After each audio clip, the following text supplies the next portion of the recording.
Heyo. Hey now. Yes, yes. Yes.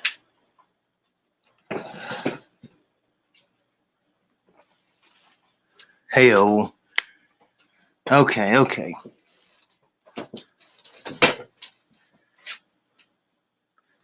1 2 1 2. Check 1 2.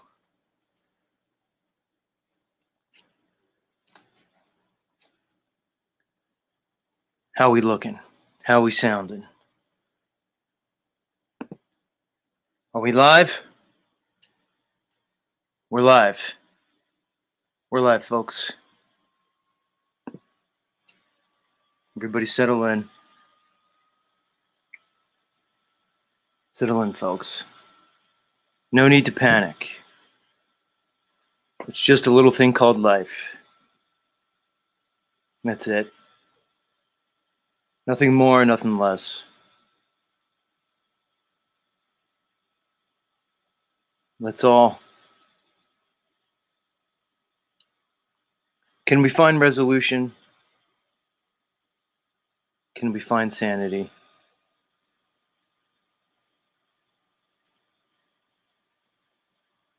Settle in.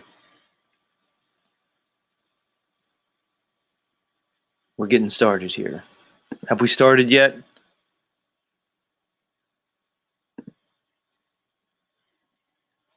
Uncle Rick, when does the official start of the show? Like, when are we? Like, did we start? Did we ever end? This is truly the show that never ends. It really is. It really is.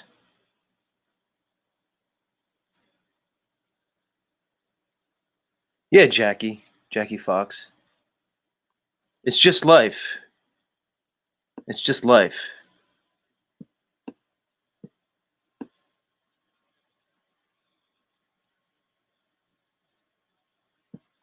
There's a lot of components and ingredients that compile this thing we call life.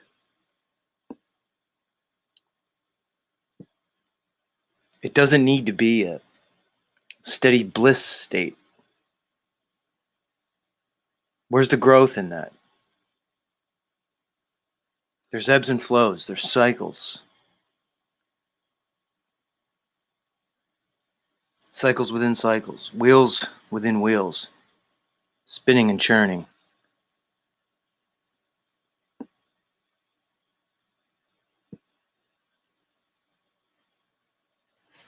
Let's turn the camera on. There we are. It's Sunday, everybody. The day that we honor the sun god, Helios, Apollo.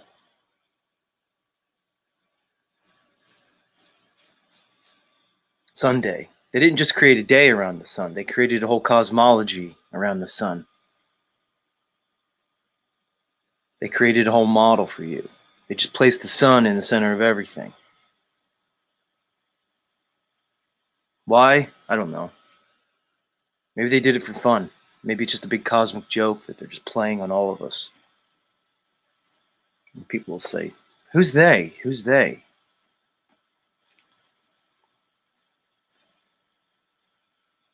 Well, maybe that's the ultimate question. Maybe who cares who they is? Maybe they doesn't matter.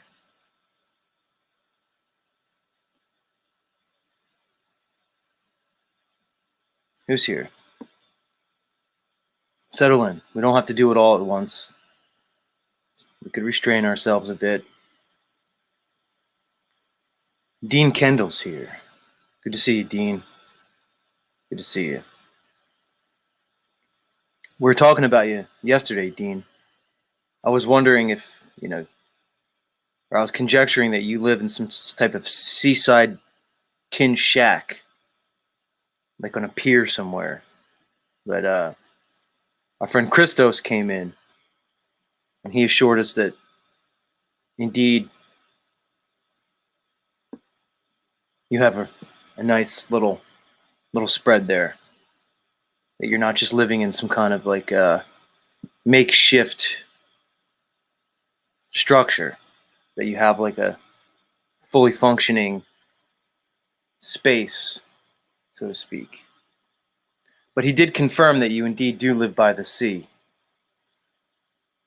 which I'd imagine that almost everybody in New Zealand lives by the sea, just by nature, right?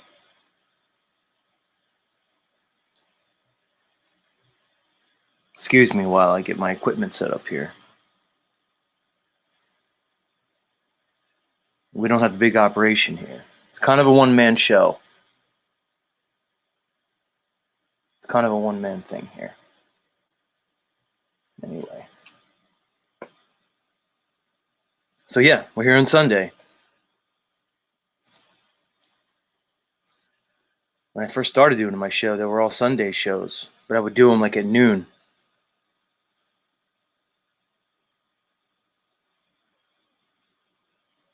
But we're going to stick with the 6 a.m. thing. More for me than anything else. Because like I said before, it's really all about me. What's Dean Kendall saying? He says, cool, Z, but nah. I'm in an old 1948 built home in the country. About an hour's drive, Z. Cool. Either way, Dean, we love you. We love you, Dean. Much love. Who else is here? Liberator of self. Well, if you indeed want to liberate anybody, it's probably a good idea to start with yourself. I like your name. We're going to go with it. Mike Zunich, Grand Rising to you too, homie. Nuba. Nice to see you, Nuba. Nuba says the show starts when we hear the music. I'll go with that. Dave Oliver, much love. L4YL4 in the house. Freedom Grower. Freedom Grower's up nice and early this morning. He's got to get up and go feed the chickens. Trace B, much love. Good to see you. Young 516.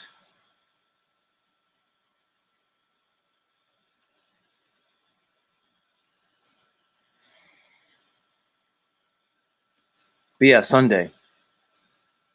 We talked about yesterday. I was wondering why there's 7 days in a week.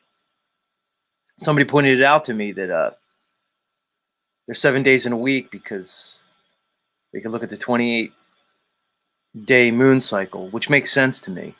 And then they said, okay, we'll just divide it in quarters by the moon cycle. It's like full moon, quarter moon, half moon, three-quarter moon, whatever, right? So, okay, that made sense to me. To say, all right, well, we have a 28-day moon cycle. We could divide it evenly in quarters, right? 7 times 4 is 28. So that made sense to me somewhat. Although I'm still standing by saying 7 is really an arbitrary number because you said it could have said 14 if you wanted to sort of have an even division between it. Because it's really just a 28-day cycle. You guys get it? Really, it's just that. And then when they made the months like 30 days, 31 days, you know, they were just screwing with us, guys. It was a joke. When they do stuff like that, it's just pure cosmic fuckery. That's all it is, really. What else could it be besides cosmic fuckery? To say, okay, we're going to take there's 13 moon cycles, but we're going to make it 12 months. It doesn't make sense. It makes sense on no levels at all. There's no way you could explain it to me. I'm beyond that. There's no logic you can give me that can convince me that it makes sense. Why does the new year start on like a week, like whatever, 10 days after the winter solstice? That doesn't make sense. The new year should start on the day after the winter solstice. If the solstice is like 2 or 3 days, it starts a day after. You see what I'm saying? It doesn't make sense to start it after that. They fucked with us. That's all it is. Everything should just follow the heavens because everything does follow the heavens. That's the cycle. That's the time. There's no other way to measure time, guys. You can't measure time any other way. It's just completely arbitrary any other way. It just really is. I don't know how to say it. I can't say it any other way, guys. It doesn't make sense. They fucked with you. That's all. 12 months. It's insane. It's stupid. I don't know. I could probably spurg on this for a long time about the fuckery. It's weird. Like you wonder, do these people just get off on fucking with us? Are they drawing some type of energy by manipulating our emotions? So you take all the little humans, you just play around with them. Like, are we their little puppets or little toys? It's really stupid. Who else is here? Heidi's here. What's up, Heidi? Heidi, you don't have to wake up this early just for me, you know.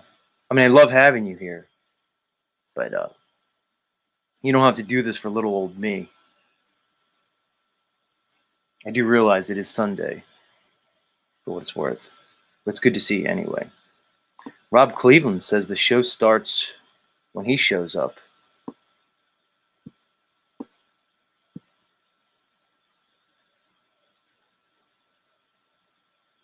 Yeah, there's Heidi. She loves calling me John, like that's her thing. Uncle Rick says the Jesuits and the Vatican run the world. Well, they're up there somewhere. Like they're whatever that hierarchy, the hierarchy is, the pyramid. We got to include the Jesuits in there. Jay in the house, much love.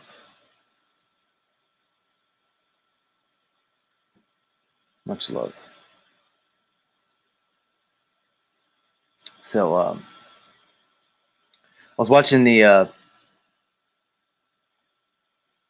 Paul and Slave channel, PIMP, Proper Instruction Motivates People. And because I was up a little early this morning.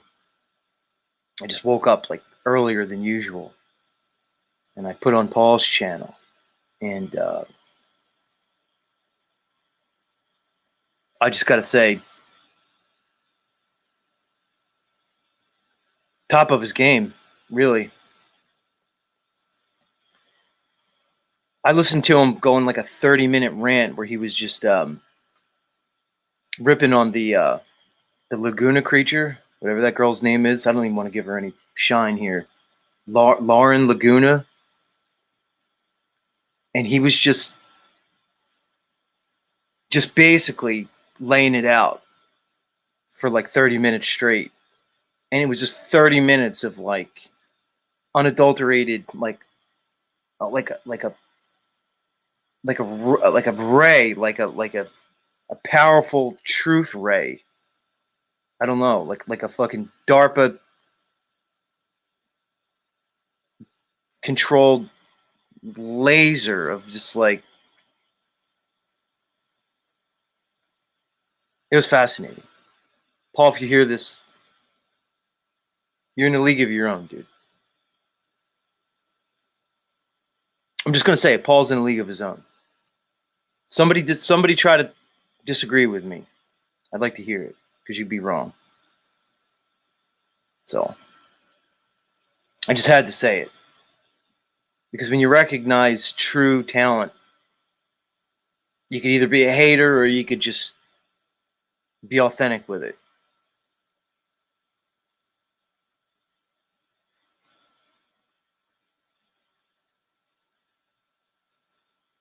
I'd like to see somebody disagree with me.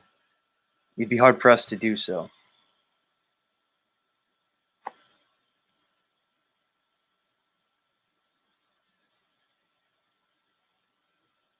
Who else is here?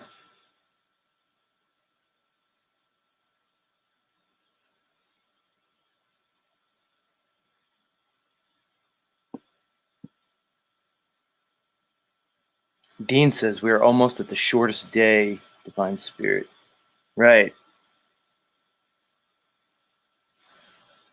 For Dean, it's the complete opposite. He's entering his solstice. Jay says, Z, don't sell yourself short in your own talents. Well, Jay, I don't think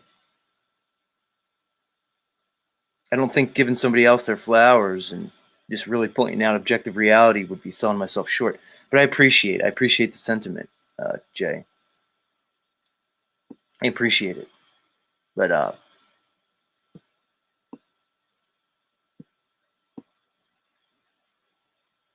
I'm the kind of guy where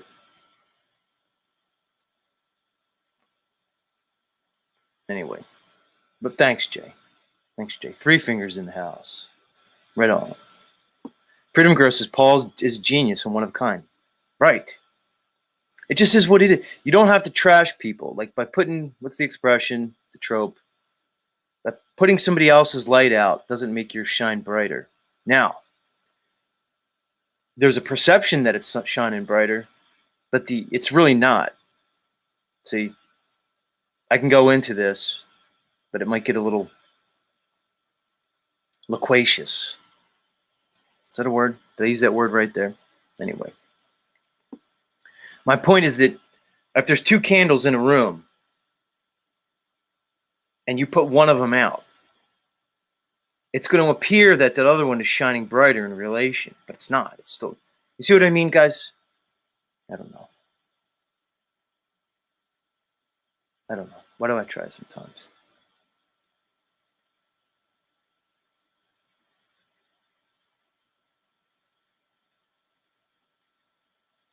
I just find that hater spirit, like when people have this hater vibe, it's really self-defeating. You just go around hating people. You're only hurting yourself.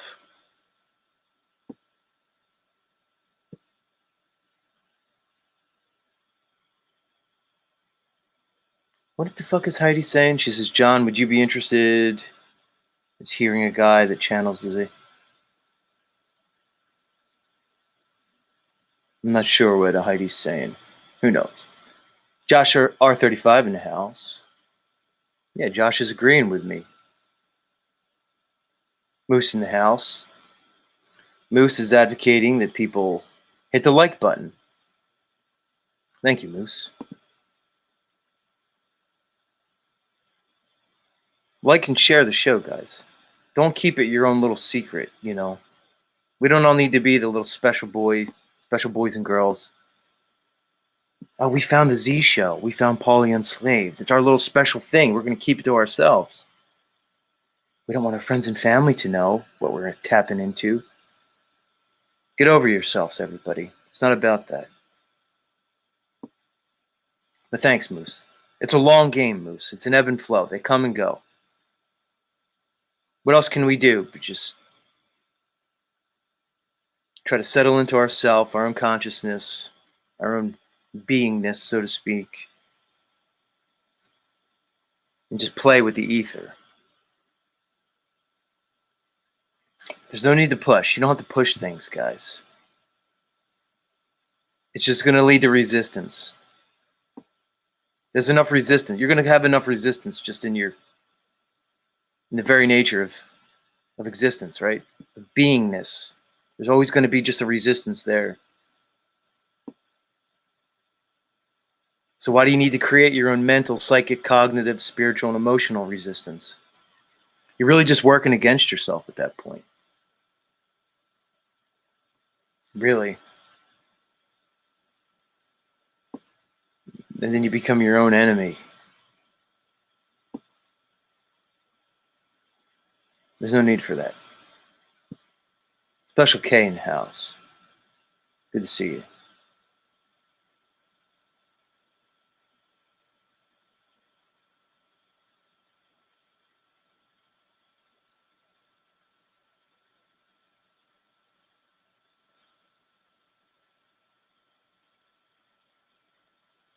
Right. Appreciate the support, everybody. Like I said, I see my show which is basically just me, in a very particular way. And it's the only way I'm going to be able to come on here and do this. Because any other way is just going to be impossible for me. So my show is basically just presenting myself, endeavoring to show a vulnerability here.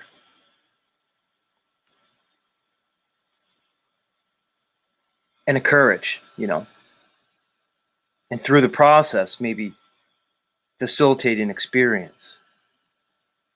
Because all I have really of any value is my perspective. I can get up here and say I have some special knowledge.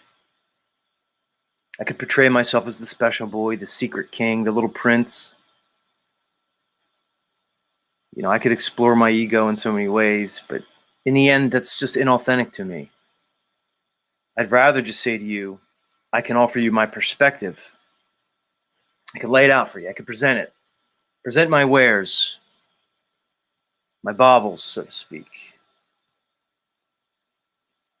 And then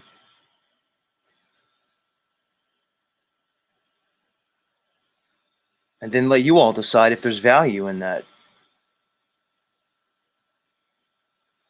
I think that's honest.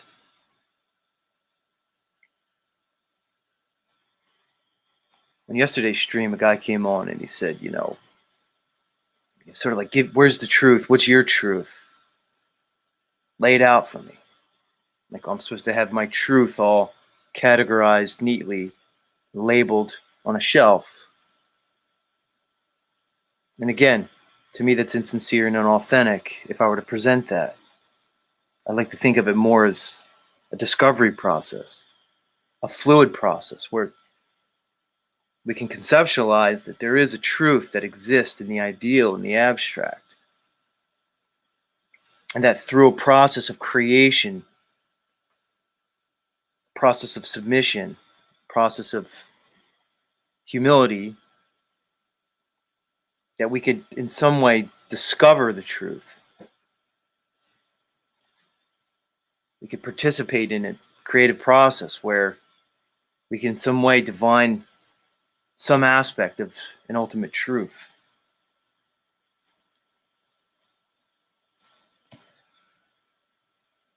Otherwise, it's just static. It's rigid. What do you see in this world that's static and rigid? Nothing. Everything that lives has to grow. There's nothing that lives that's static.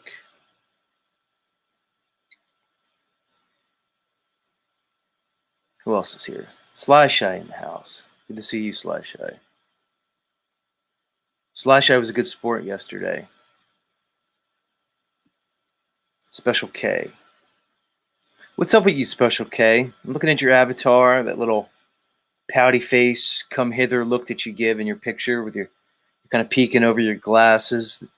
It's the sexy librarian, sexy teacher look. Not bad, Special K. I'm somewhat intrigued. Somewhat intrigued.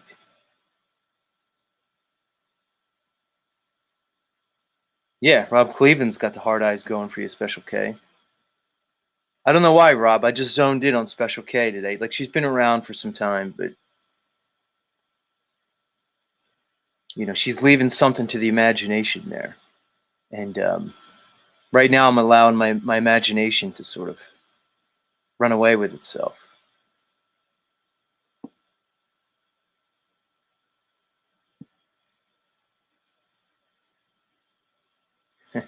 Moose is making me laugh in the chat. See, Moose, you're making me laugh again. It's funny. Special K saying I'm funny.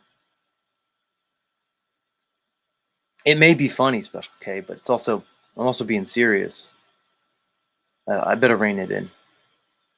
I better rein it in. I don't want to make Heidi jealous. We don't want to do that.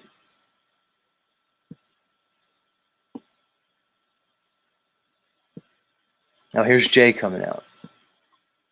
Jay says, how does the heliocentric model theorize the moon and sun being out at the same time?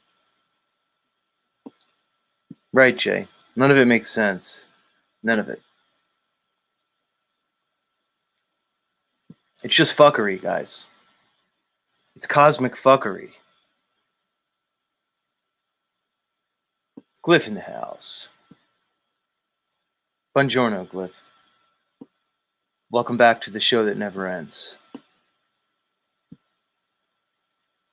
Welcome back. Special K says she loves my personality. Keep it coming. Special K praise will get you everywhere here.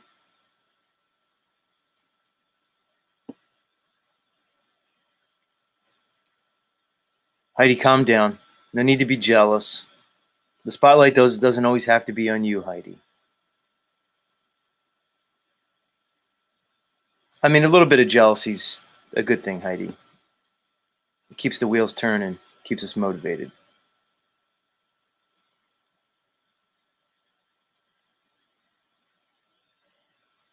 So I had a theory, Rob Cleveland. Maybe you could help me. So I said I was watching Paul yesterday, and he was going into the Lauren Laguna lady, the lagoon creature. And I was watching Lauren, the lagoon creature, on Paul's show, and I was looking at her. And I had a thought, Rob. We've never seen Moose and the lagoon creature in the same room or at the same time. At least I haven't. Because when I was looking at the lagoon creature, it kind of resembled Moose with a fucking wig and without a beard. I was getting that vibe, Rob Cleveland. Like, it was like a similar vibe. Is it possible that Moose and some genius comedic fucking shtick-like skit this whole time has been pretending, and that Lauren De Laguna and Moose are indeed the same person? Somebody look into this. If you put their pictures side by side, and even like their vocal qualities and their energy, there might be something. Look, everybody's thinking that Alex Jones is Bill Hicks. So I don't think this theory is that crazy, that Moose and Lauren De Laguna may indeed be the same being. I don't know. What do you think, Dick? Is there any... Dick says the lagoon creature is Moose. Everyone knows that. See, Dick was on it before I was. That's why I like you, Dick. Great minds think alike. I just had that thought. It was so weird. I'm like, there could be something to that. I don't know. I'm not sure. I'm not sure.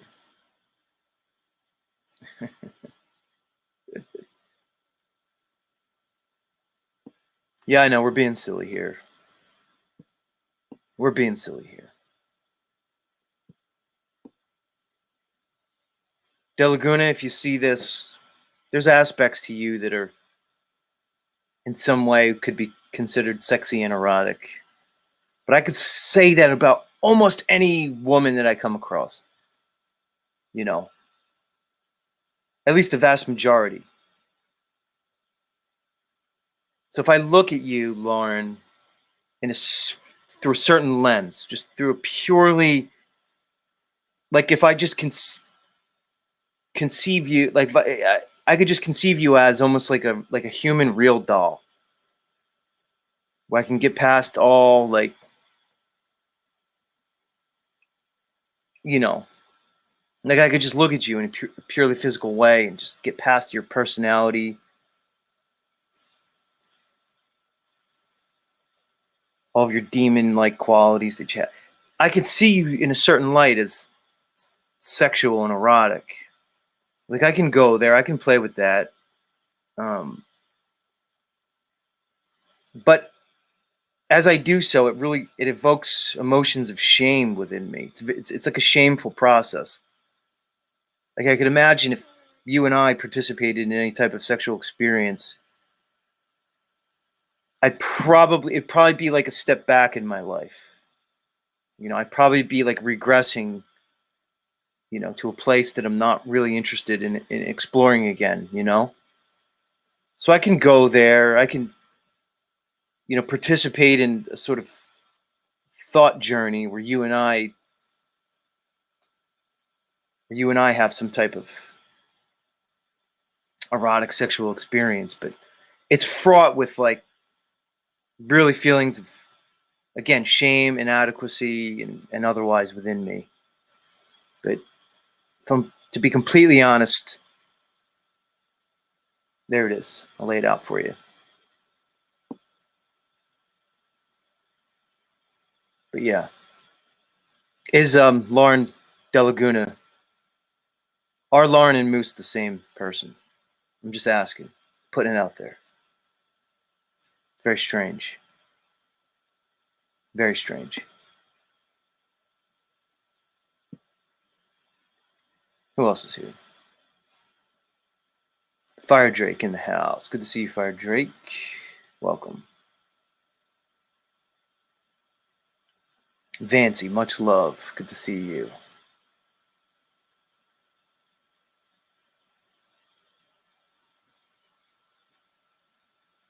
So yeah.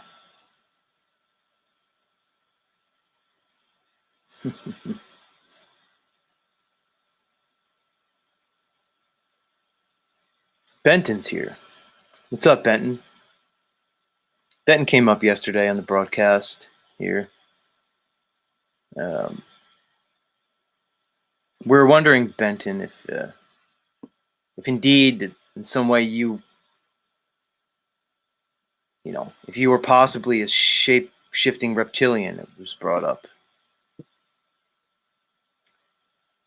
One of my listeners here, Svetlana, who may indeed be some type of Russian femme fatale, apparently was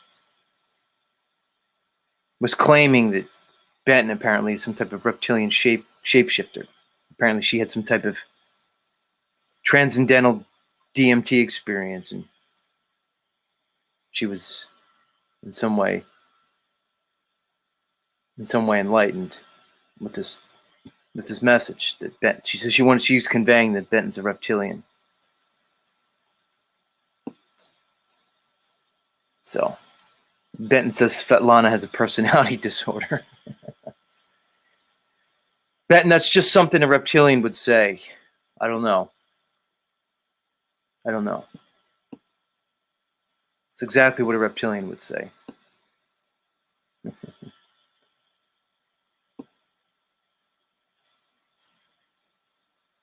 And then I did, Benton. I sort of explored it. And I don't know. What do you think, guys? Is there anything to that? I'm not sure, Benton.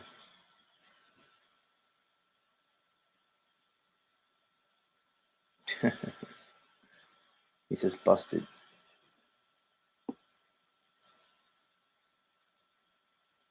How's everything going, Benton? I think there's more to the Benton story. Like we're all I think we're all on a journey of self-discovery with Benton, much like myself. But I think there's more layers to Benton, and as we follow his journey, I think we'll all learn something.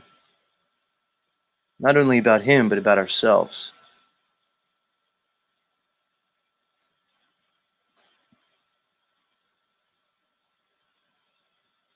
I've been thinking more and more about the idea of the persona, because we see people on here, whether you see me or any other creator, right? So, and people wonder, well, who's the real person? Where's the real person? Who's Z? Who's Benton? Who's Paul? Whoever, anybody. Is it a persona? But to me, it's just begs the question: aren't we all really showing a persona? Can we really just be authentic all the time? It probably wouldn't be very functional. I don't think you could really last long if you were just authentic all the time and in every way. To me, it would leave you open to attack, basically, and destruction. To me, it's not logical. It's not functional to be completely forthright and authentic. Can you be authentic and sincere when you're dealing with insincere people? So I see the persona and the mask as a way to function in this realm. Meaning to say you could pick up different masks and you could wear them. You could try them on for size. You could take them for a spin, see where it gets you, explore it a little bit. You put the mask down, you put another mask on. I think the dysfunction is evidenced when one embodies the mask, when they forget that it's just a mask. It's not really them. It's not their spiritual, emotional, unconscious self. It's not their authentic beingness. They embody the persona, they embody the mask. And I think that's the insanity. When we define ourselves through the identity. For instance, I could look at my life, I've functioned in different realms, different arenas. And when in those arenas, I pick up the proper costume to exist in that arena. But what I've realized is any time that I've embodied that, any time that I've identified myself with the persona, with the mask, has led to my detriment, right? So then through this discovery process within myself, I could look at others.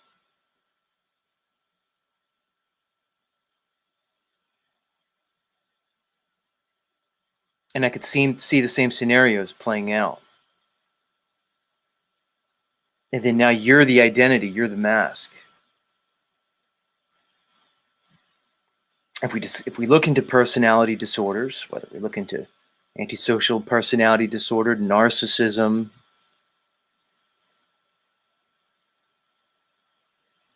all these things, histrionics, borderline personality disorder, these are all considered personality disorders. But I just see all that as just symptoms of an underlying cause, which is embodying an identity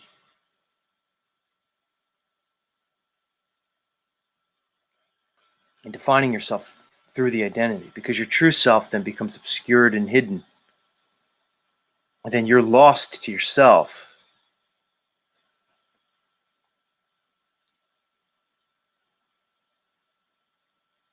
So then at that point, you say, well, I am this. I am a doctor, right? I am a whatever. I'm a Republican. I'm a Democrat, right? I'm a Christian. When you label yourself, you're basically saying that you are the identity. You are the persona. You're not really that. It's not who you really are in any way.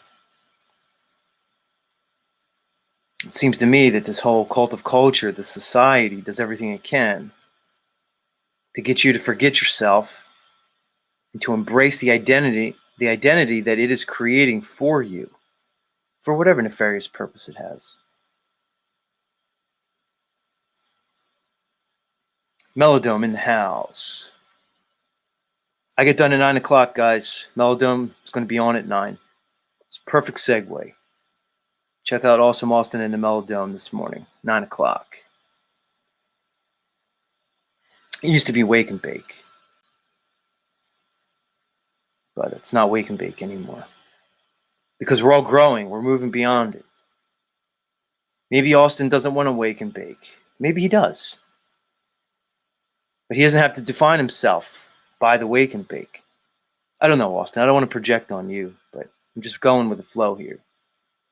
But anyway, check out Melodome after this. Early Light, it's called now. Cool. Much love, Austin. Yeah, check out Early Light after this. Austin, we'll talk. When the time's right, maybe you and I do something, Austin. When you're ready, Austin, we'll do a collab when the time's right. if you're so amenable. I would like that.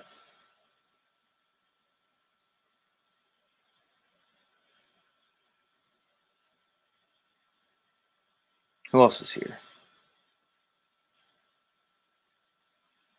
Who else is here? I like when the ladies come in.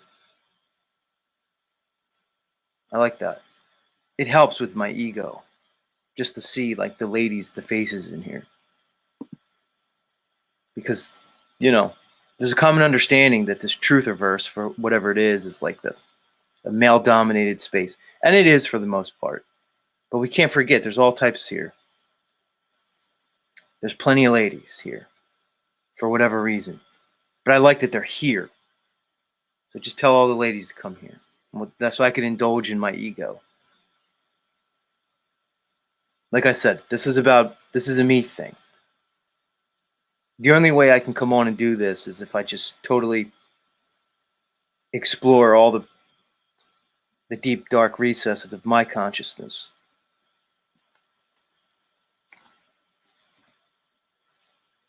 And then whatever comes from it is what it is at that point.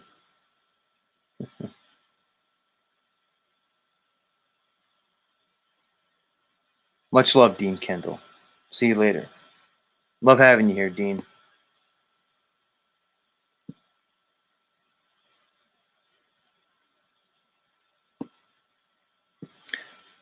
Yeah, since Melodome's here, Austin, maybe you could help me, dude, because I said yesterday that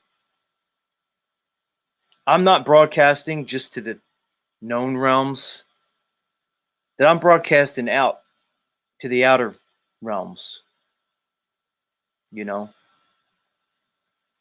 the Iron Island, to the land of the Anunnaki, to the land of Mu and Lemuria,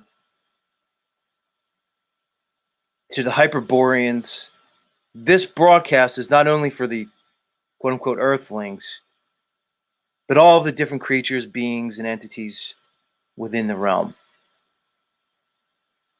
And then further, Austin, I was conjecturing, to me it's not even conjecture, I think it's known at this point that Dave Weiss is vacationing out on the outer realms. So we know Dave has made his way across the ice wall to the outer realms. Okay, Austin? But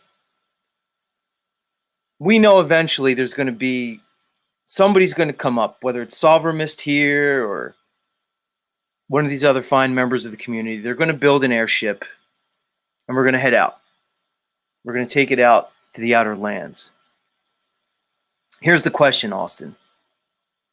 Who gets a ticket aboard the airship to the Iron Realm? Who gets a ticket across the ice wall?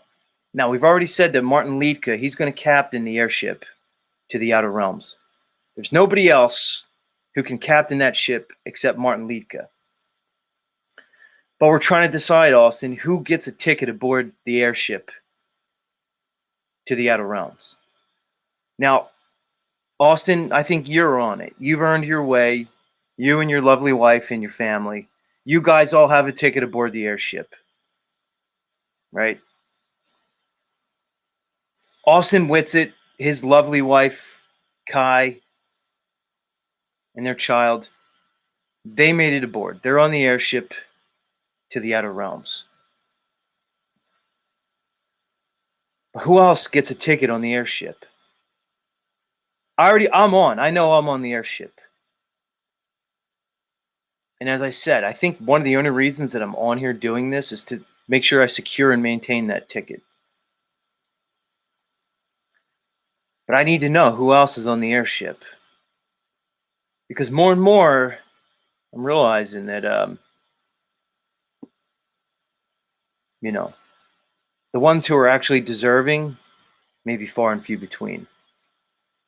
And the real question, Austin, is, does Archaics, Jason Brashears, has he earned a ticket on the airship to Tataria? I'd be interested to hear your thoughts on that one in particular, Austin. Has Archaics earned a ticket on the airship? We're going to wait for Austin's answer. Z says no, But he has time because he's predicting the next reset, which is basically the destructive apocalypse. He's predicting that for 2040.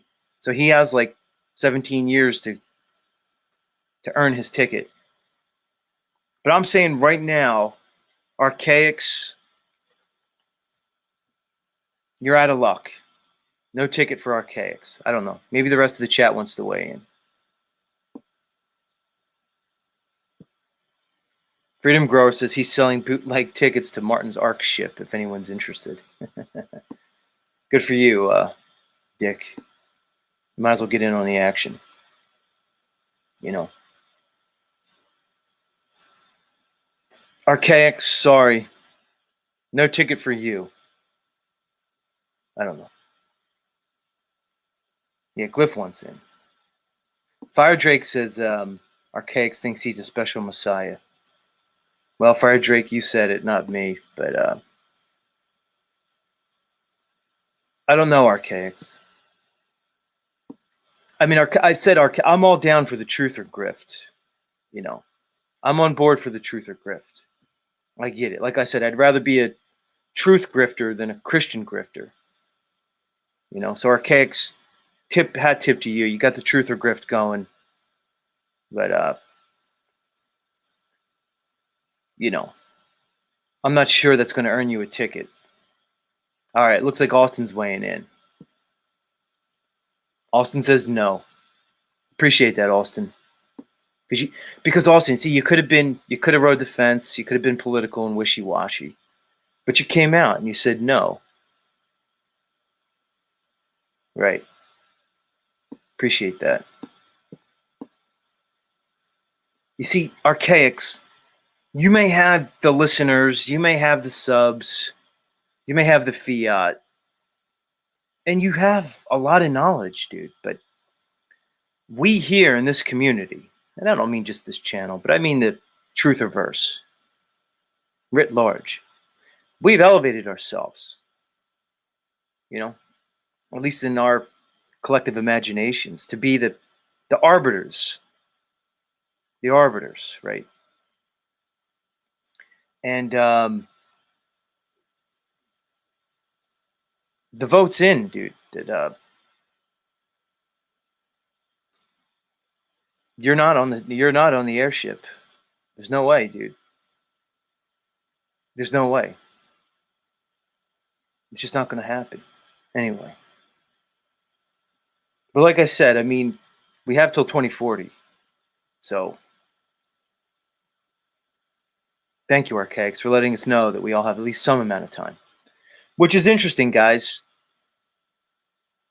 Right, Austin? Melodome is that somebody sets the date of the next reset where it's just long enough in the future where they could have enough time to continue their grift, you know, continue to exploit people with fear, and to get them to contribute to you through your fear-based programming. And so it gives you a nice window where you could, you know, continue your grift, but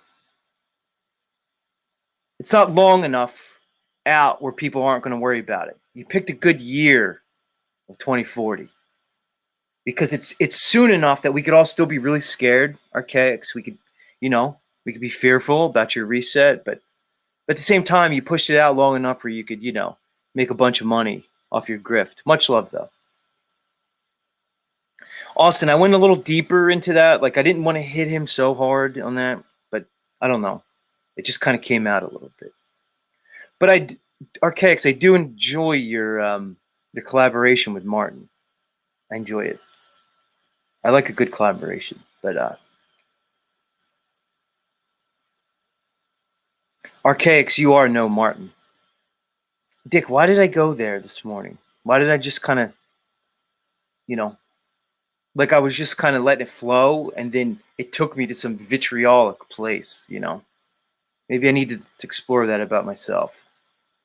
Is it possible I'm just jealous of Archaics? I don't think so, but we have to leave that on the table. It's a possibility.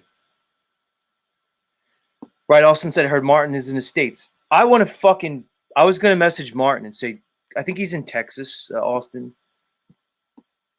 But I was entertaining some fantasy that I contact Martin, and we kind of get a group together and we all like meet up with Martin. I don't know. Who knows? Our singer says stay focused. See, I don't know our singer. That may be a more difficult task for me than you may think. I don't know if focus is my strong suit.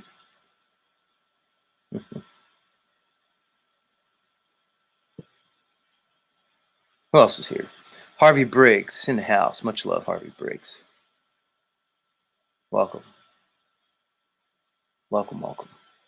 Vibrating sound. Good to see you, vibrating sound. Again, another woman here. Bring them all in. Bring them all in. Just help me pad my ego.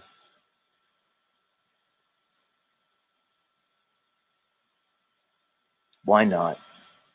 Why not? Yeah, I don't know how we got on the whole archaics thing. Maybe I just needed to process that and get it out. It's just a vibe thing, guys. It's just a vibe. I don't know how to explain it other than that.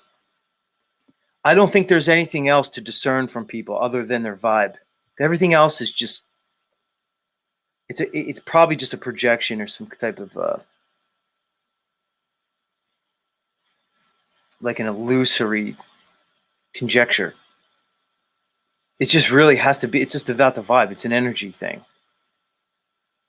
It's all it really is. I don't know. I went a little too hard in on archaics this morning for really no reason. I don't know why. Our singer says, Z, you have the law of attraction on your side. I like that, our singer. I agree with that. It goes back to the energy thing. I like that.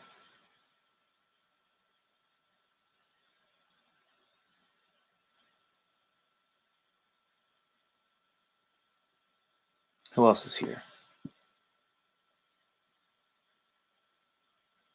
I like to know who I'm talking to.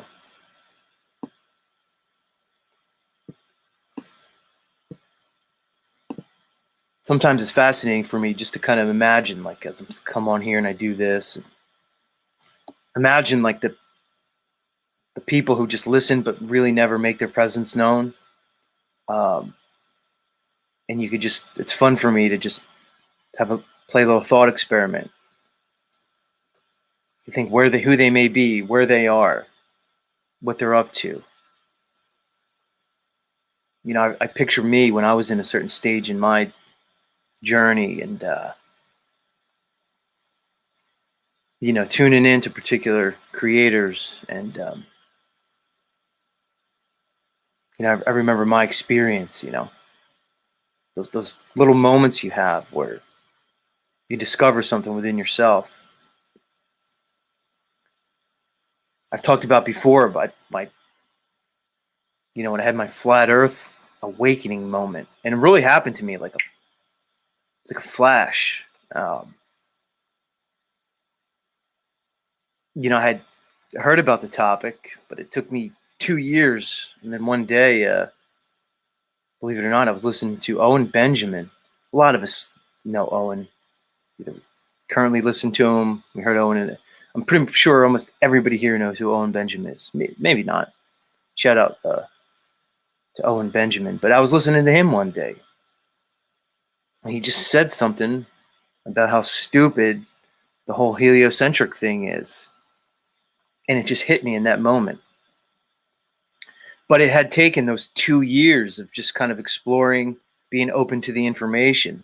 It took 2 years before I finally had like a breakthrough, like this watershed moment. And I wonder, so it's exciting for me to just imagine me facilitating that experience for somebody else. You know, I take it for granted almost at this point. And I like to remind myself sometimes that you know, that it's really just, this is a journey. It's like I was saying earlier. You know, people come to these channels and they have this consumer-based, because we've been conditioned into a consumer culture, a consumer-based mindset, which is basically a mindset of zero sum. It's a very limiting mindset. And people want to come to these channels and they want to say, okay, well, I'm here, I'm investing my time, my energy, my attention. Give me something right now. There's an entitlement to it. There's a societal narcissism to it. So they come here and they say, give me truth. I'm here. Tell me what you got. And then for me, there's a tendency for me to then snap back, to react. But I'm realizing more and more that it's not about reacting, it's about responding. Because I can't give you truth. If I gave it, even if I knew, even just to say, let's say egoically that I know some truth, that I can know ultimate truth. Even if I gave it to you, you wouldn't accept it. You'd probably resent me for it, really. So instead of you coming here and me giving you truth, how about we each participate in an experience, and then in some way we can maybe discover something about ourselves that may lead us to some idea of truth, because there's probably really no truth out here in whatever this holographic simulation dream realm is that we seem to be participating in. So for me to say that I have some truth to give you would probably be in some ways dishonest and disingenuous. So for me to peddle some truth, it's not going to happen. And you may resent me for it, but in the end, you'll probably realize the benefit.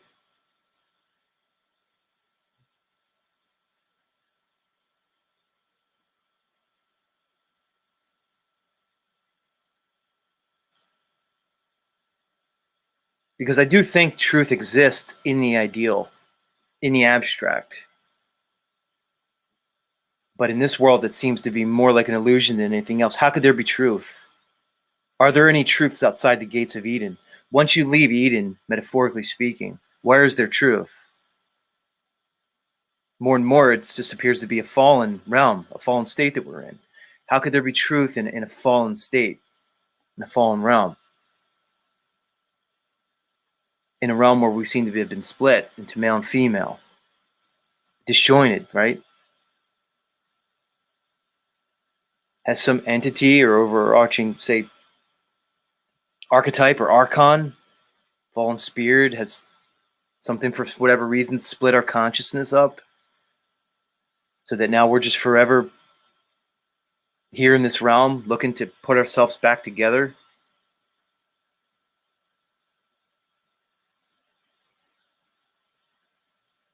What truth can I offer you that you don't already have within yourself?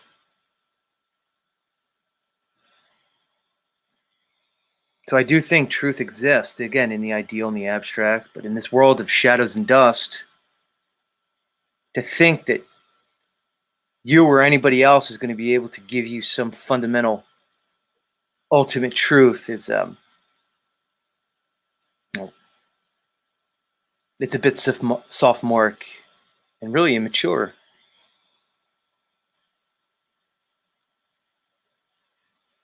Anyway,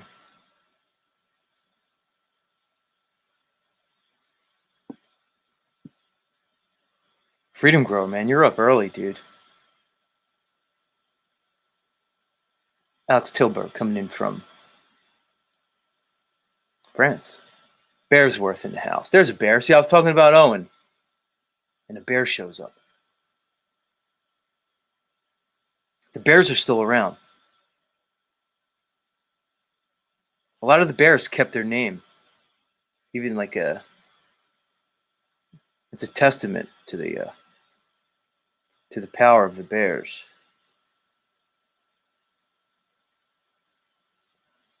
Anna K in the house. Much love, Anna. Much love. Look, another woman, another female here. I could just contribute. It's like I'm focused on that. Although I don't see Christy Lee dolls here. I don't see Christy Lee dolls. Anyway, I'll leave it there. I was just about to go on one of my erotic journeys. But I don't need to bring you guys into that. I'll let you know my fantasies in regards to Christy Lee dolls. Indeed, what I plan on doing to her if and when we, find ourselves, in an amenable situation where we could express ourselves in like only a man and woman can. I don't really want to tell you all the things that I fantasize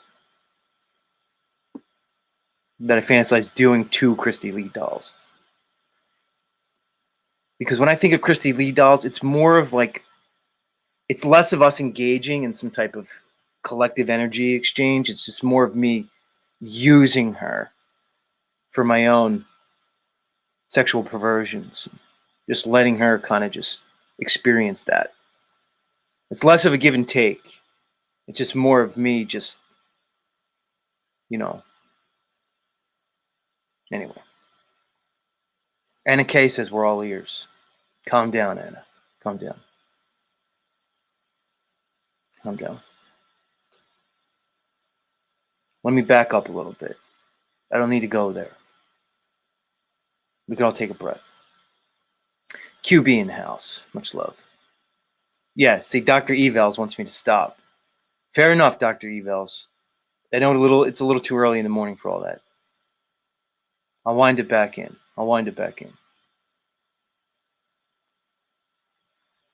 Here's Heidi. Don't be jealous, Heidi. It's okay. Heidi says, uh-oh, don't put that in my mind. I'd like to clear my thoughts in my shower. It's okay, Heidi. It's all part of the experience.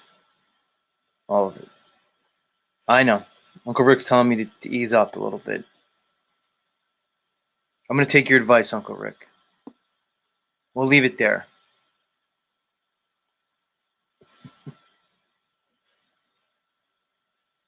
Sometimes I get a little bit too self-indulgent. So there's that. I got to balance it out. It gets to be a little overwhelming. Bearsworth says, yeah, I'm going back to bed. Much love, Bearsworth. Good to see you. Good to see you. How is Owen Benjamin? How is the big bear? I imagine he's doing well. I haven't heard otherwise. I'm sure he's doing his thing.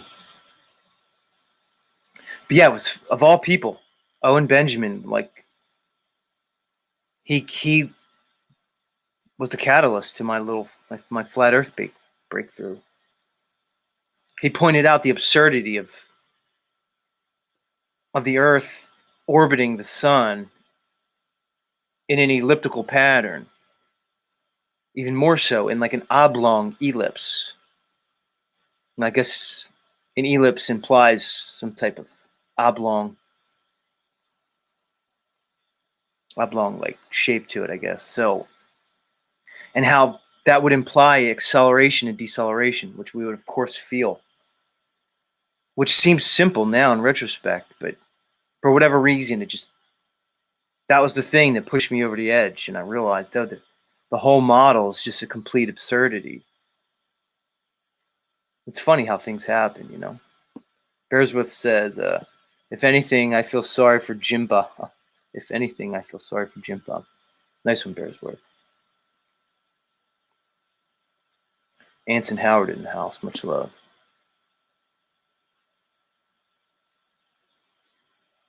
Nuba says, Owen looks like he's doing better.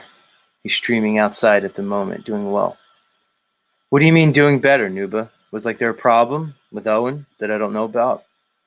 Nuba, fill me in.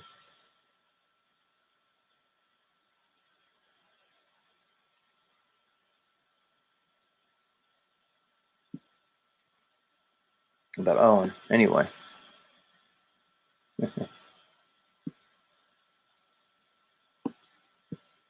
Who's Jim? Oh, Jim. But are you guys talking about Jim Bob from Owen's show? Isn't there a Jim Bob there? Help me out. Type something I could. What happened to Jim Bob? I thought you guys were talking about me. I have a character, Jim Bob, but I think you're talking about Jim Bob from Owen's show. Anyway,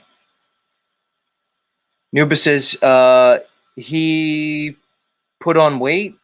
He owned weight, wasn't quite himself for a while, just a little period. I don't know, Nuba. I don't know what you're trying to say about Owen, but much love. He said Owen had a dying grandfather. Okay, so Owen was going through some tough times. Oh, he said, yeah, Jim Bob and Owen went at it over the Trinity. Gotcha. All right, all right.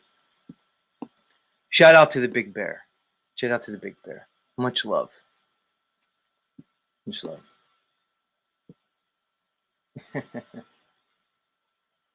Dick Freedom Grow says Owen transitioned to a female and is married to Alex Jones. Nice. Nice one. Much love.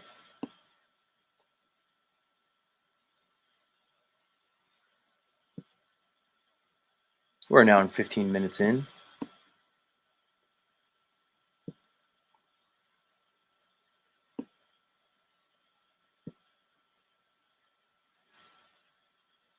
All right, here's Bearsworth. Says, yeah, I know it's Jim Bob, the meme guy. Right. Wrote a bunch of meme books, but then became an Orthodox church kind of a crazy guy. All right, all right. I get it now. Shout out. Shout out to everybody.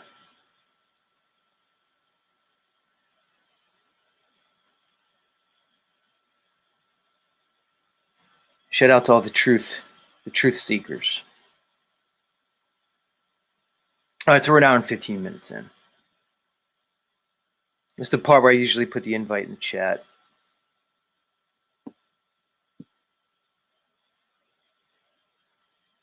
Never take the jab says Owen killed Jim Bob. It's over for that guy. Okay, gotcha.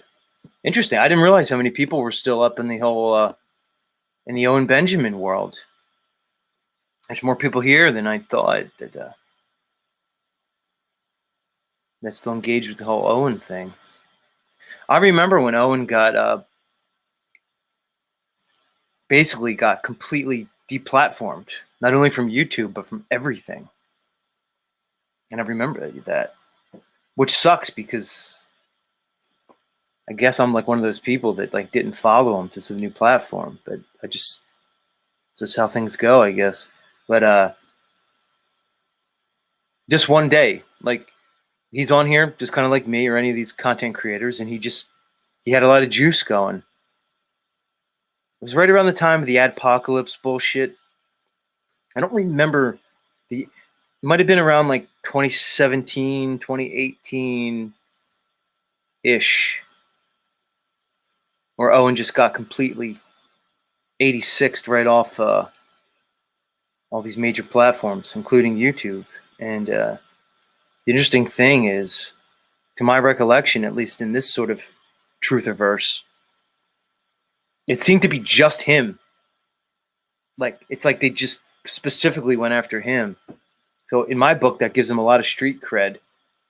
You know, people are tempted to go after people, and you try to hit everybody and all their perceived shortcomings in an effort to just try to, you know, again, to try to egoically grab power from somebody. But it seems to me that they specifically went after him. What does that say? Anyway, Bearsworth says Owen brought me to flat Earth. There you go, dude. Dick says they canceled him in every way. Right. Anyway. Never takes a jab says the Owen White Claw days was epic. Right, when he was still drinking, he was drinking the White Claws. He'd sit there by the campfire. He would do his book burnings. I remember he had a book by like it was either like Bill Nye the Science Guy or Neil deGrasse Tyson or somebody. And it was like a signed. It might have been Neil deGrasse Tyson. It was like a signed book. He threw it in the fire. But no, I like the sober Owen. I like the Owen that's on his game. I don't need the Owen with the White Claws. I think he has a lot to offer. Now says Jordan Peterson. I'm not a Jordan Peterson fan, Niall, not at all. I don't know if that's going to be controversial to some people. I really find very little value in Jordan Peterson. He's like the best of the boomers, so to speak. Like if you could take the boomer mentality, that's not everybody. Like Uncle Rick, I think he might be considered a boomer. Uncle Rick, you might be on the very edge of Generation X. I don't know, but so I don't want to throw all boomers in the same basket. But Jordan Peterson's just like the best of the boomers.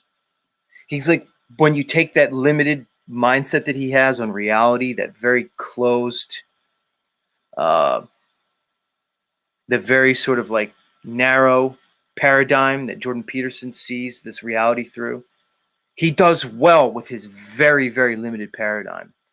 So I see how he plays. I see how Jordan Peterson plays to a certain demographic.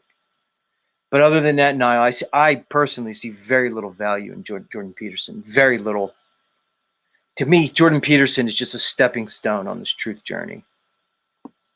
Moose says Jordan Peterson is the controlled opposition on the right side of the fence. Again, I have to agree with Moose on that one. Moose, you've been coming in strong lately. I couldn't have fucking said it better than that. To me, Jordan Peterson's just, I don't see him as any different than like a fucking, like a Tucker Carlson, really. I just see him as like, he's still mainstream. Like Baskin Robbins. How many flavors does Baskin Robbins have now? Was it 23? I'm sure all you number counters are going to tell me that the Baskin Robbins flavors are going to be some way, some like occulted, encoded, gematria. But you understand when I could look at Anderson Cooper and Jordan Peterson. They're the same to me. They really are. I see them in the same light. They're all part of that spectrum. They're all part of that control matrix. They're all part of that false mainstream paradigm that they try to place you in. Again, it's a vibe for me. If people want to ask me to explain my thing, it's a vibe. It's the same thing with Archaics and Jordan Peterson. It's a vibe. I see an ego. I see an ego presentation. Like I said, we all have a persona. We all have masks that we wear. But I see Jordan Peterson as embodying the persona. I don't see growth in Jordan Peterson. Energetically, at least. I don't really study his material. But I see a persona.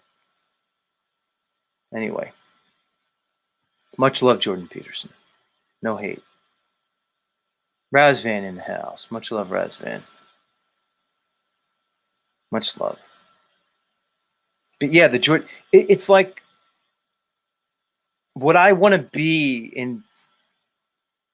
When I look at somebody, I think, okay, where's my energy? Where do I resonate? And what I want to be in their presence. I wouldn't want to be in Jordan Peterson's presence. I don't care how much money he has, what he says. His beingness is repulsive to me in many ways, energetically. I find no resonance with Jordan Peterson. I find no resonance there. Just like I don't resonate with Archaics. Archaics, I want to know I want to get into your research.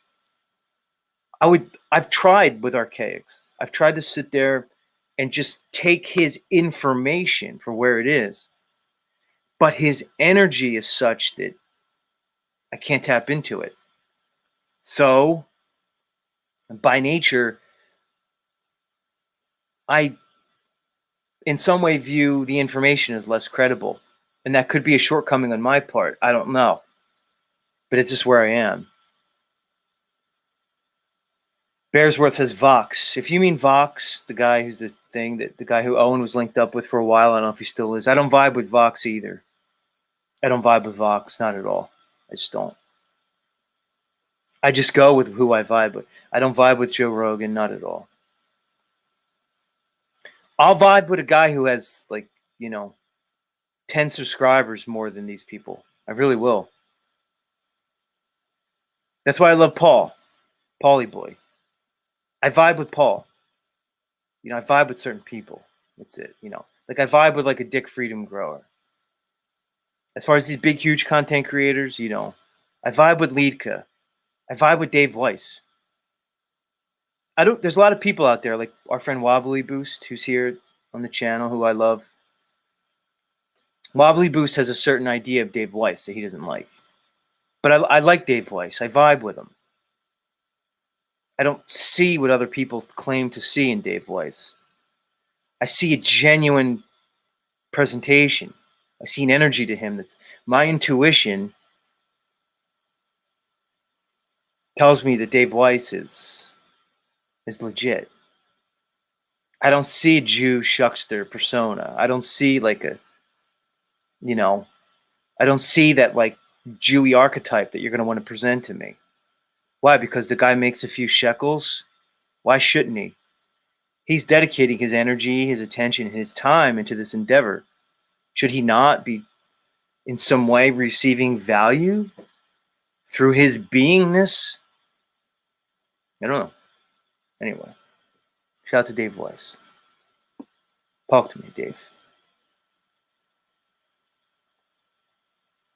Shalom to you, Razvan. I hope your life's going well. Sky Rooster in the house. Much love.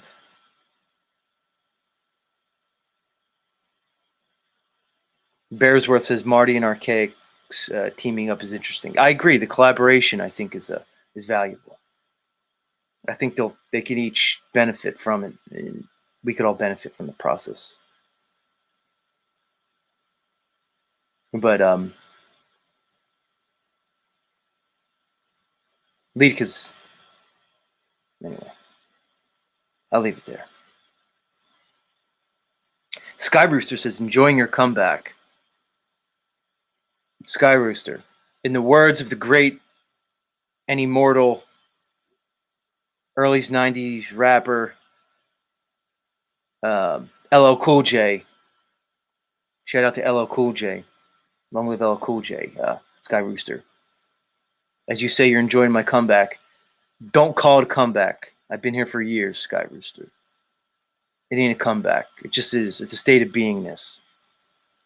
But I appreciate the sentiment either way. Troubling Tribune in the house is Flat Gang. That says it all, Troubling.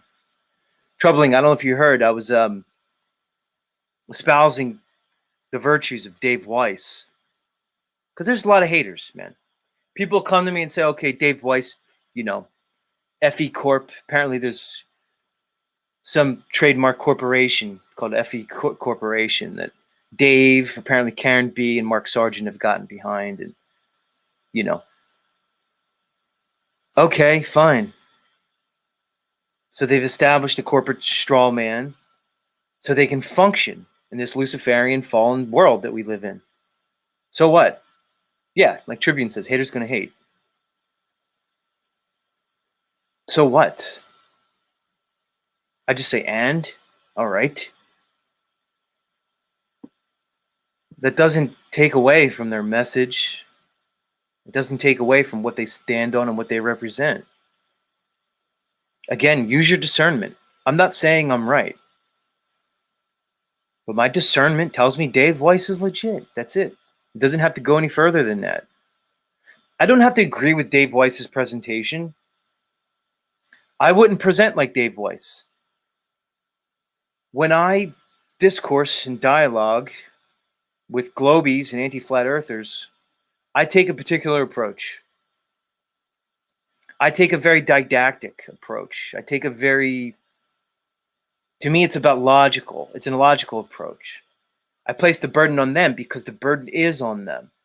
They make the claim. The burden is on them to show evidence and prove their claim. The burden's not on the opposition to disprove them or prove another model. That's logically inconsistent. It's a huge logical faux pas and a logical fallacy. So I place the burden on them and I stick to it. So oftentimes I'll hesitate to present any model or any counterpoints. I'll just stick to logic. Okay, you're telling me that it's a globe. That means there needs to be convexity. Oceans have to bend. Prove it to me. Okay, you say we're in motion. You say we're moving in multiple vectors at incalculable and incomprehensible speeds. Prove it to me. I don't have to prove how we're not. That's not how it works. Let's look at the quote-unquote justice system and how we can look at legal and lawful. We can look at like a tortious system, a court system. If you make a claim against me, the burden is on you to prove it. The burden is not on me to prove my innocence or to prove another point. You made a claim, you need to prove it. Otherwise, it has no legs, it has no validity. It's just your opinion.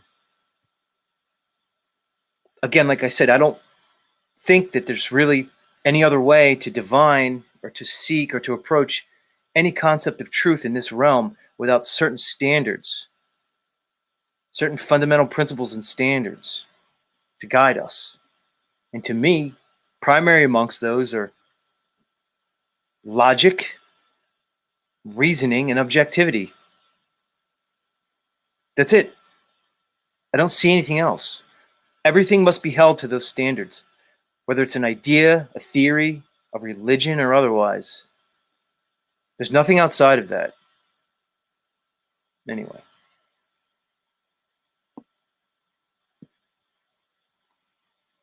Troubling Tribune says, we do have evidence for flat earth, though, hidden both ways. I agree, Troubling. But I always start from that fundamental precept. And then I wait.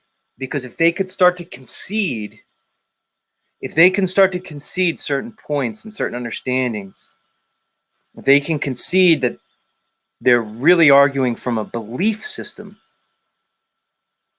then we can move on. Fair enough on that one. Never Take the Jab said the cartoon Owen did in the Globe Sniper was classic. I remember that one. And Never Take the Jab. It's two snipers in a foxhole arguing back and forth, basically, whether or not they have to calculate Coriolis effect to take out the enemy. It's classic, by the way. Guys, the Coriolis effect is a complete farce and fantasy. It's a joke. Really think about it. Forget what you've been heard. Like I always like the trope, you know. All right, if the Coriolis effect is real, then, you know, show me somebody shooting a rifle from a hot air balloon. Tell me how that works. I'll let you guys think about that one. You know, for maybe the ones that's slower amongst us out there who maybe need the training wheels, I'll just fucking lay it all out for you. How could there be Coriolis effect? How could the rotation of the Earth affect a bullet, which is traveling at incredible speeds, but it doesn't affect a hot air balloon as it's hovering right above the... Fucking try to really explain that, guys. Look, use your mind, use your God-given sovereignty, your God-given ability for logic and reasoning and truth to really think about that one when you try to argue that there's a Coriolis effect when a sniper's taking a long-range shot. How could the rotation of the Earth affect a bullet that's moving in incalculable speeds, but it doesn't affect a hot air balloon, a helicopter, a butterfly, a bee? Guys, it's laughable. It's absurd on its face. Now, I could sit here and I could present logic, reason, facts, objective truth to you all day long. I could point out the obvious flaws in the stupid model that they give you. But if you can't get past your cognitive dissonance and your confirmation bias, it doesn't matter how many facts I give you. There's no way we're going to go with it. Because if you're going to stay in your ego and you're going to continue to hold on to your predefined identity, there's really nowhere to go with it. Because most people, it's not about the information. I can destroy the globe, the heliocentric model, easily. I could destroy it right now, the Nile River. That's it. You don't need anything other than the Nile River can't exist in a globe, guy. It just can't. It's impossible. Look into it. Just can't. The Nile River and most long rivers literally obliterate the globe. So I shouldn't have to give you anything more than the Nile River. It's impossible on a globe. The Suez Canal, those fucking things can't exist. There's things that can't exist. See, you understand? Their model contradicts all objective reality. It contradicts all true physical science. It's literally impossible. But I could sit here all day long and talk about how absurd it is. But if you can't get past your own self-defense mechanisms that you've erected to protect your fragile identity, then there's nowhere else to go with it. You get it? Because if you can't get past your own pre-indoctrinated biases, there's nowhere to go with it. And you're going to be forever enslaved, like I said. The worst prisons are the ones you place yourself in. And then you basically become your own slave master. Because most people can't get past the magnitude of the lie. They can't get past the point where they relinquish their pre-indoctrinated beliefs to the reality of the situation. Because they can't get past the understanding of the control matrix. Because once you realize you've been lied to about the very nature of your existence and reality, then you have to come quickly, if you're logical, and I think most people are, to the understanding of what went into the lie. And then you say, how could this have been perpetrated amongst humanity? Was everything just controlled from the top down through all known and recorded history? And then when your logic leads you to understanding to say, holy shit, it must have been. If they perpetrated a globe lie for the last 500 years, or even more, if you're to take any concept of history, possibly thousands of years, well, then it gives you an insight to what the nature of this realm. And you realize very quickly the idea of governmental structures just dissolves and falls immediately. And you realize that this whole geopolitical puppet show that we've been presented with is just that. It's an illusion. It's Mr. Rogers' land of make-believe with King Friday, fucking Prince Wednesday, or whatever their names were. It's just a marionette show. It's a puppet show. That's all it is. And you realize, oh my God.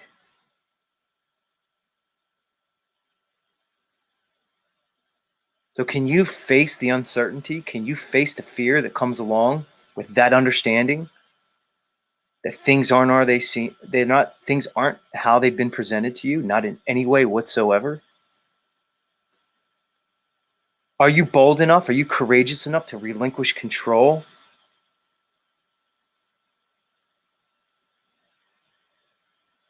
Who said we have to know everything all the time? So if I tell you that the sun is not a fusion gas ball,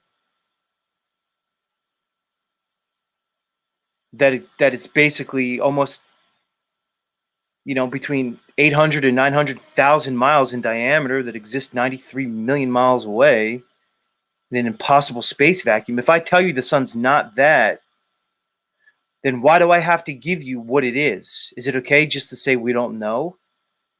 Do you need to know everything? Do you think it's possible to really know these things in this realm? It's not. I assure you it's not.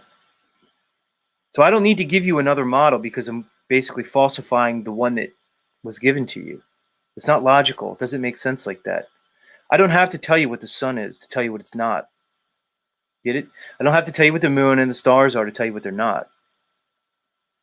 It's just faulty logic. Guys, there's a reason they never taught you logic in school.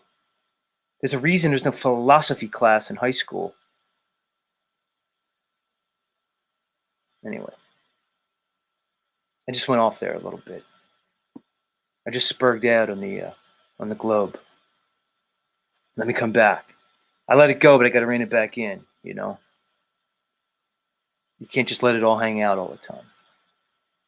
What does Tribune says? He says, relinquish control and execute your process. Nice. I could agree with that.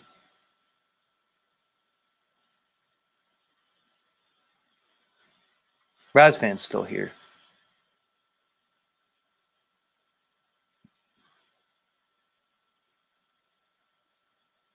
Feather bear in the house. Look, another bear. Bears are really representing this morning. You definitely are. Look, if you guys are real bears, get me in a room with Owen. I want to talk to Owen. I'm going to put that out in the ether. I've been in the room with some of the Titans. I want to get in a room with Owen. Get me in a room with Owen. Make that happen, somebody. I think Owen and I could resonate on a certain level. Somebody make that happen. I want to talk to Owen. I don't want to talk to Antoine Daniels. We'll let Paulie handle Antoine. We'll let Paulie. As Antoine Daniels thinks he's pimping and macking on Paulie boy, he doesn't realize it's a rope-a-dope. Antoine, you're getting rope-a-doped. You know what that is. You know, it's your peoples. You know Muhammad Ali, the rope-a-dope. Paulie's rope-a-doping you, bro. So as you think you're pimping on macking in him, you're basically going to become his bottom bitch. Anyway, what do you think, Niall? What do you think, Niall? Niall says Owen doesn't trust everybody. Man, even Niall's onto the whole Owen Benjamin thing. He says even Owen doesn't trust anybody after all the betrayal. Well, I didn't betray Owen. I want nothing from him other than an interaction, maybe an exchange. I'm not looking to exploit Owen in any way. Uncle Rick's laughing out there. See, I see Uncle Rick laughing, and then I'm trying to think, what did I just say that makes him laugh? I don't even know what I said 10 seconds ago to make you laugh, but yeah, the Bears are here. Oh, about the Antoine thing. Yeah, Antoine. Paul's pimping and macking you, dude. Antoine, you are not a pimp, dude. You're not, dude. You're not, dude. There's no way. I'm not saying you ever claimed to be one, but you're just a really good simp, Antoine. Like I said, you got the Christian grift down. Good for you.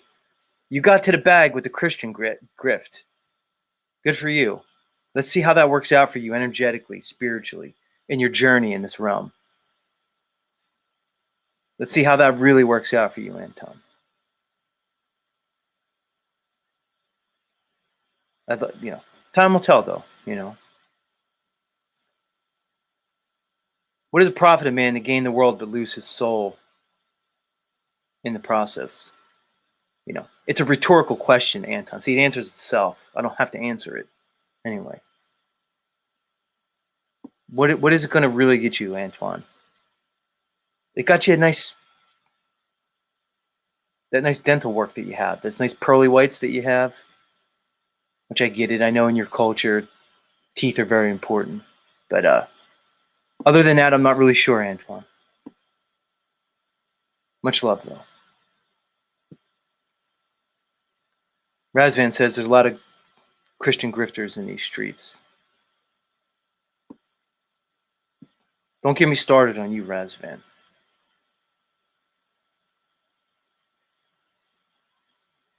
Uncle Rick says, give it time, Z. You'll all see. Right on, Uncle Rick.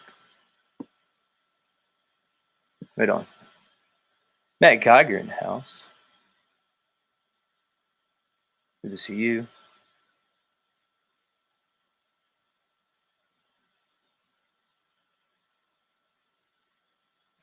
Uncle Rick, do I drop the link in this morning or I just let this whole thing ride with just me? We're going to let Uncle Rick decide if I drop the link in or not. It's on you, Uncle Rick. Just give me a yes or no. Do I drop the link, yes or no? Make it real easy. Come on, Uncle Rick. The whole show is waiting on your decision here. See, Uncle Rick says I'm doing great by myself.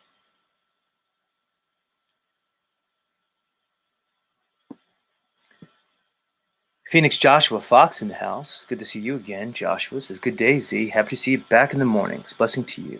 Blessings to you too, Joshua.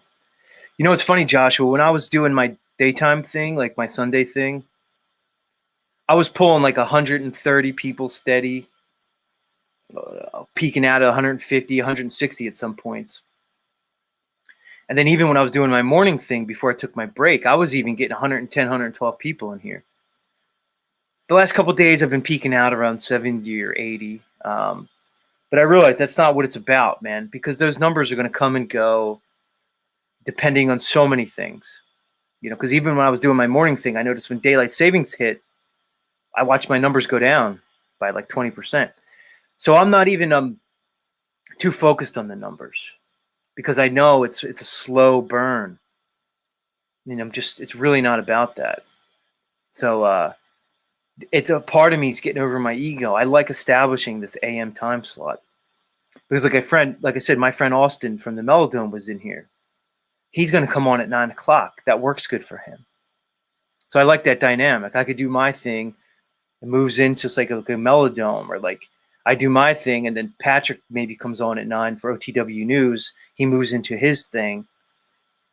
Paulie Boy comes on. Everybody's going to do their thing, but there's certain creators that I want to kind of co-create with. But this slot for me in my world works well. It just does. I like to come on, wake up, come here, express, create this environment for myself and everybody else, and then move on, you know?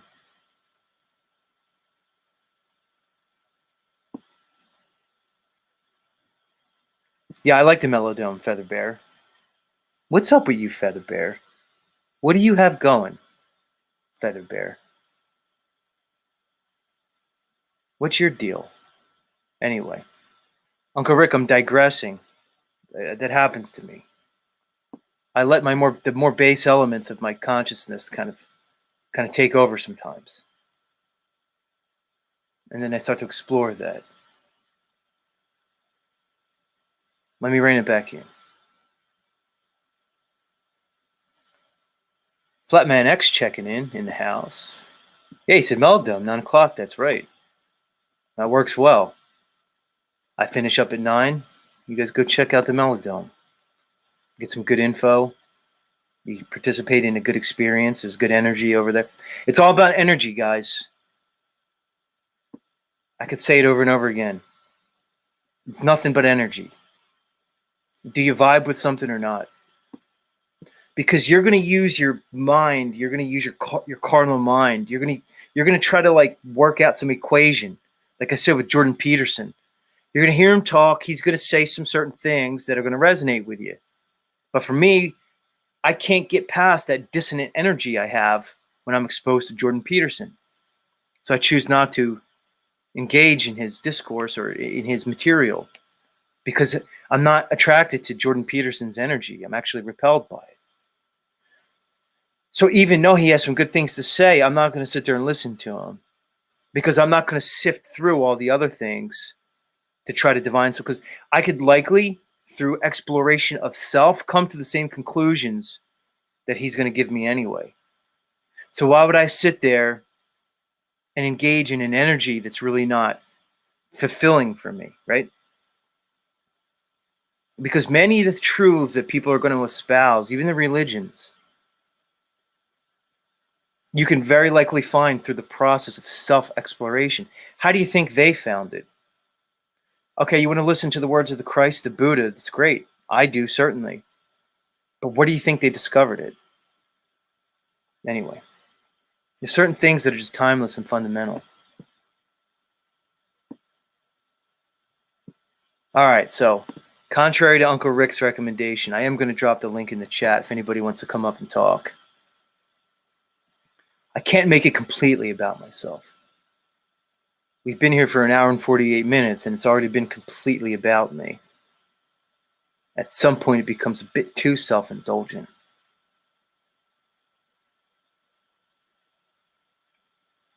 Sherry Ives is here. Good to see you, Sherry.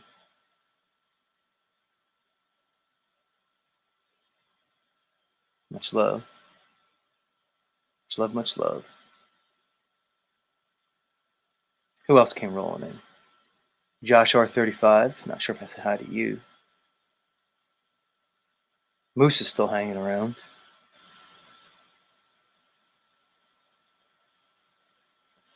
Links in the chat, whoever wants to come up.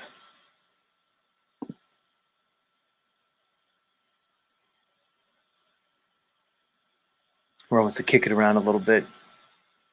We'll see where it goes.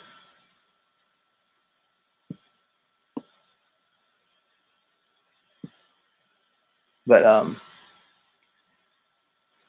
yeah. The when it comes to the whole flat Earth community or whatever it is,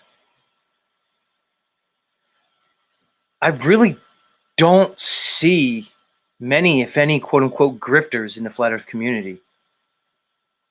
I don't think you could embody the energy that a flat earther has, so to speak, and present that and dupe the whole fucking community. I don't see it. Like Jaren, I'm not going to sit down and watch Jaren only because I'm not there. Like Jaren is he's a good entry gate into the flat earth thing. He's going to bring you in. He's going to give you all the things you need to enter. So although I'm not going to sit and watch a Jaren show, at the same time, these people who want to call Jaren some kind of like grifty scammer or like a shill, I just don't see it. I don't see it. Like we're all just off on our discernment. Or people who want to call Dave, like all these people on the flat earth, certain flat earth sides, you know, the righteous flat earthers, they want to call Dave Weiss a shill because he's getting to the bag, so to speak. I don't see it. Maybe I'm missing something. Flatman X, am I missing something here? Flatman X, it seems like anybody who gets to any kind of fiat on the flat earth side is just automatically labeled a fucking grifter and a shill. Is that the logic, guys? So because you don't like somebody because they're getting to some fiat, you got to label them a grifter and a shill? It's fucking weak sauce, bro. It's weak sauce. So because because Witsit gets it, is getting to some fiat in this game, you're going to say he's a shill even after all he's done? Is that the level of your discernment? I think it's dishonest and disingenuous. I really do. And I think you're all suspect for doing that. Let's see what FMX says. I'm interested. FMX is weighing in. He's up. He's active this morning. FMX, what are you doing up so early on a Sunday? What are you doing up? Because we know your Saturday nights are busy, Flatman X. We know you're not, Flatman X, you're not like me. Like, my Saturday night really doesn't involve much. But I'd imagine Flatman X, his Saturday night's a little different, you know? I'm picturing Flatman X's whole world. You know what that's about. You know what that's about. Like somebody said to me the other day, she'll remain nameless, you know. In the interest of decorum, but somebody said to me, one of the women here at the channel said, Z, you don't have any DMs for me to slide into. And I don't. But I would imagine that Flatman X, he's got some DMs for these bitches to be sliding into. So we know Flatman X, he's busy on Saturday nights. He's not just sitting around playing with his ding-ding. Flatman X has something going. So I'm surprised you're here, Flatman X. Surprised you're up so early on a Sunday. Anybody, any of the women here, I won't be jealous. Feel free to slide into Flatman's DMs. I'd imagine he'd welcome it. He probably has a numbering system. So take a number if you're going to slide into the Flatman X DM. You know what I mean? I'm sure he'll get around to you. Right, Flatman? I'm sure every once in a while you have like a slow Tuesday night. He'll fit you in, ladies. Just be patient. All right, let's see what he has to say after that. Yeah, Flatman says, yeah, people don't realize how broke the flat earth creators are. Right. What else does he say? Then he says, we don't even break even each month with the time we put in. It's all for the love and the information. Exactly. You come here, look, it's for the love of the game. It's for the love of the truth journey, so to speak. You put your time in, you put your energy in, and in the end, there's value. People find value in it. You can engage in a process of currency. It's called currency for a reason, guys. Currency is about an electrical exchange, whether it's fiat or otherwise. There's some value in it. You should get an exchange from it. There should be a return. This reality doesn't have to be a zero-sum game. You can get more than what you put in. That's what resonance is. That's where the co-creation comes in.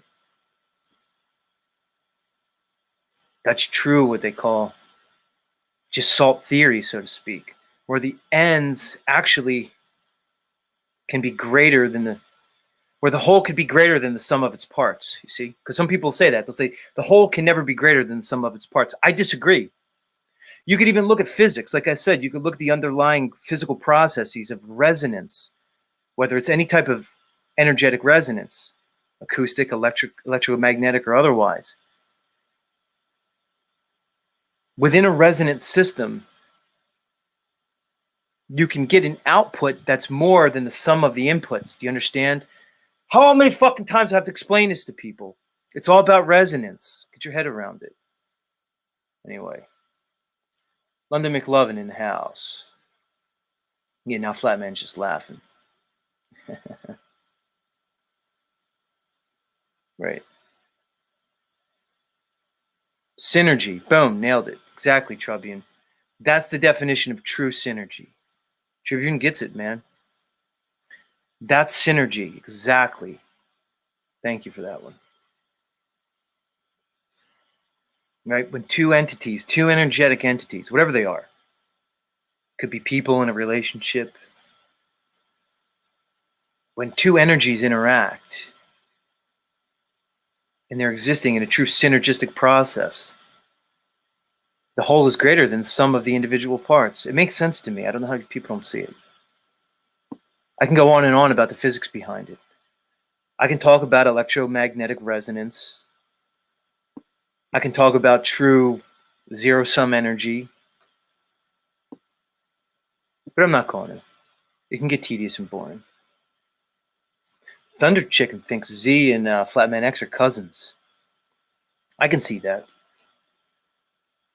But I'm Italian. He seems more Hispanic in some way. I don't know, but I get more of like a Hispanic vibe from him. I could be wrong. Never Take the Jab says, I knew Alex Stein was going to sell out first chance he got. When I see him in Cassidy Campbell upset. Okay, never take the jab. We could say Alex Stein was a sellout, et cetera, et cetera. Whatever, we can go in that direction. I don't know. I don't have any more to say about Alex. He's funny in some ways. He's doing his thing. Flatman says he's Dominican and Greek. That's what it is. So I was on the right track with the Dominican thing and then the Greek. Interesting mix, Flatman. Interesting mix. Matt Geiger says, Z, where are you going to source your seeds from the microgreens? There's a local distributor near me, Matt. I live in, even though I live in New Jersey, everybody thinks New Jersey's like Hoboken or Newark, but I live in southern New Jersey. There's a lot of farms around me, a lot of farmers, a lot of seed distributors. So I like to work with people with me rather than just some nameless, faceless like website or whatever. So I can get wholesale seeds, whatever I want, just like right up the road. Anyway, Tribune says I used to love Alex Stein. Now he's a little too wild for my taste. Yeah.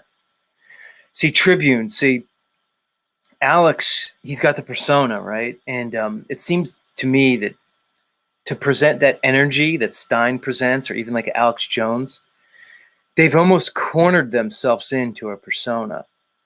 And to me, it's not sustainable over time. To me, the longer you engage in that sort of frenetic energy where you're outside of yourself, which is tempting, because I'm even tempted to go there with myself. That's why I rein it in. I think the longer you do that, the more destructive it is. I don't think you're engaging in a sustainable process with oneself when you to do that. So I see Stein, he's out there. To me, that's a really good, it may work in the short term, but I don't see it as a formula for a long-term successful process. It's too energy expansive. I don't see any return on that. That may make sense to some people. That's why I look at Alex Jones. I see a man who's overweight, who's dysfunctional. He doesn't look healthy to me, physically, energetically, spiritually, emotionally, or otherwise. I see no health in Alex Jones. And I see Stein kind of go along that same thing. To me, it just becomes like this,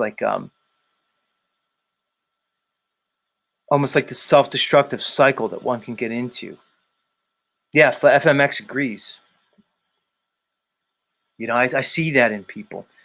They're not within themselves. They get out of themselves. Because to me, it's scary to sit back, let things breathe a little bit, um, to really trust in the process in and of itself. Because when you do that, you may have to submit to some outcome. So I can come on here every morning and put my time in, build my show, build myself, build my channel, but there's no guarantee on a successful outcome, quote unquote successful. So you have to then submit to the process. You have to let go of the expectation and realize that there may be some greater purpose that you in and of yourself really can't conceive of.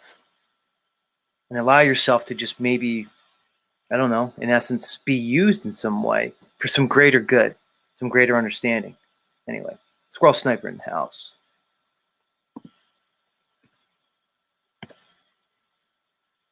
Yeah, Uncle Rick. I mean, Uncle Rick didn't want me to put the link in. He liked my little riff this morning. I don't know if people are agreeing with you or it's just Sunday and they don't want to come up, but links in the chat for anybody who wants to come contribute.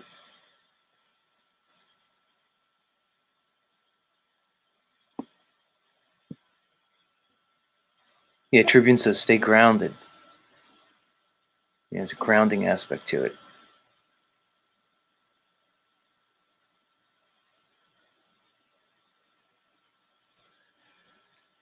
My phone's about to die. Let me get this going. See, when I'm on here on StreamYard, I keep my phone open. That way I could look into YouTube without going back and forth between windows and stuff. What's with this? What's with this? Oh, God. Manel's in the back trying to be Claire Call. Manel, I appreciate, Manel, you clicked the link, but I really don't want to let you up. I'm going to leave it to the audience. Some of you guys know who Manel is. You can see her in another channel. She keeps coming here. Manel keeps coming here each morning as this like alternative character that she's presenting. She comes up as Claire Call. It's Manel. Your character's kind of, so she's in the back. She wants to come up. Should I let Manel up as Claire Call? Just put yes or no in the chat. We'll let you guys decide. If you don't know, you don't know. Don't vote. But if you guys can know, there's some people here who know what I'm talking about. Just put yes or no. Because Manel, your little character here, it's kind of borderline racist, if you want to know the truth. It's sort of like bigoted in a weird way. Like you're presenting yourself as a Muslim woman, and you call yourself like some kind of secular Muslim or something. I don't know your whole deal. Glyph says no. So far, Glyph's the only one who voted, so. Do I let her up or do I just leave her? Because there's a part of me that's, I want to get somebody up here to, get a different dynamic going.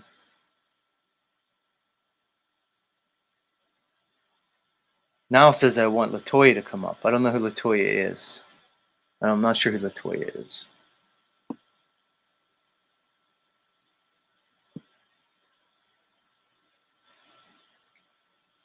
No, Glyph doesn't want you up.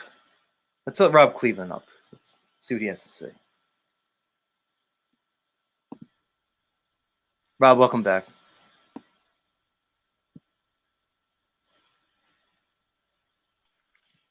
Mic check, mic check. You're good. All right, what's going on? I missed most of the broadcast because, to be honest with you, man, you've been putting me to sleep with this sort of energy about you, this like meek energy that you have. Fair enough, Rob. I'll take the criticism.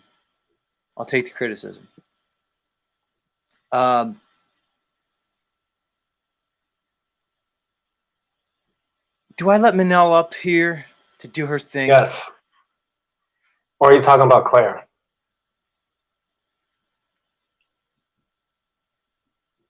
I think they're the same person.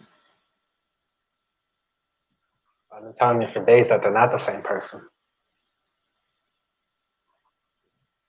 Am I the only one who thinks that it's Manel? Yeah, I think so. I really don't want to give her the platform. All right.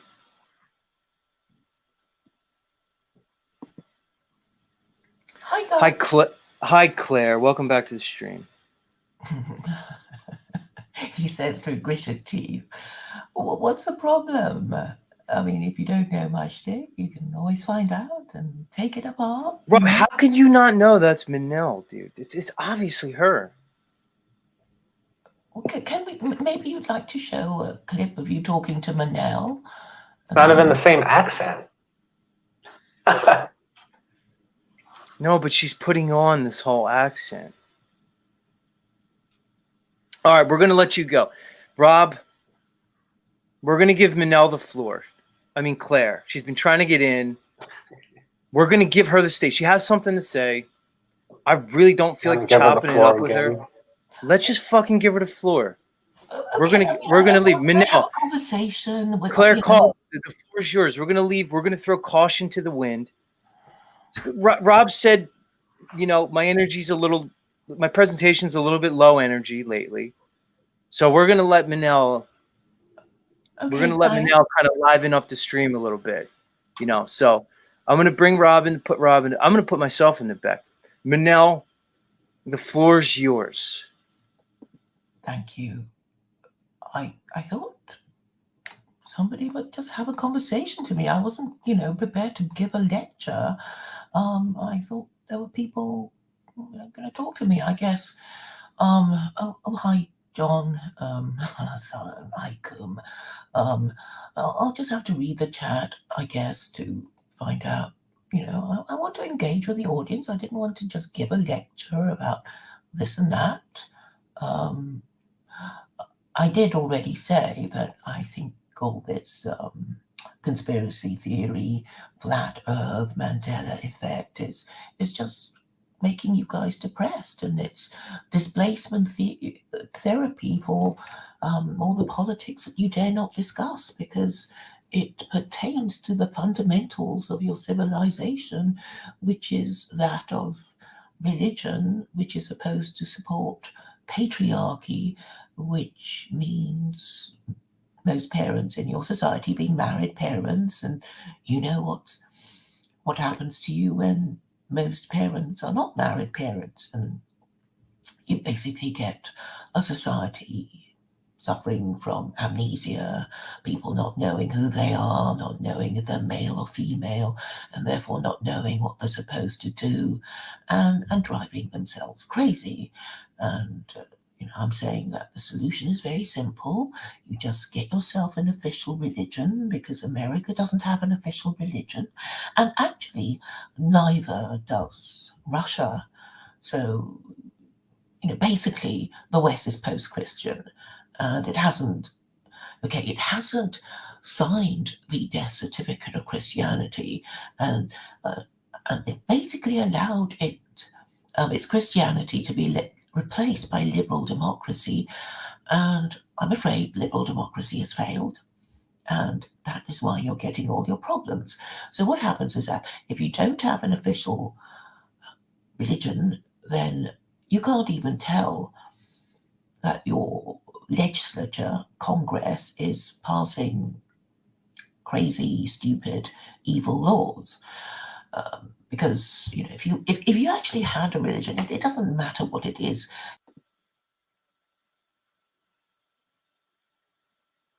All right. I mean, now you basically said nothing.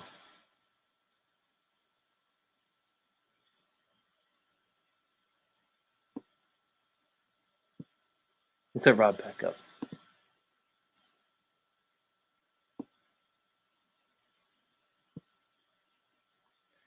Manel, you come with the same thing every morning. That's what you said every time you tried to come on.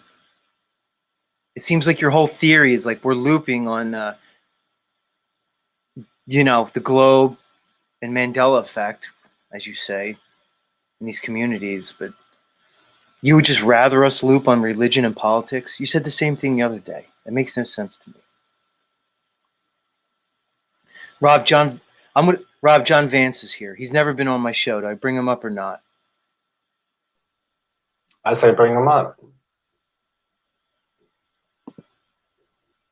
Assalamu alaikum. John Vance, welcome to the stream. Thank you. John, I have you up here, but kind of you're like on thin ice with me because Okay. something about your your everything, all that you embody. Again, it's like I said, it's an energy thing.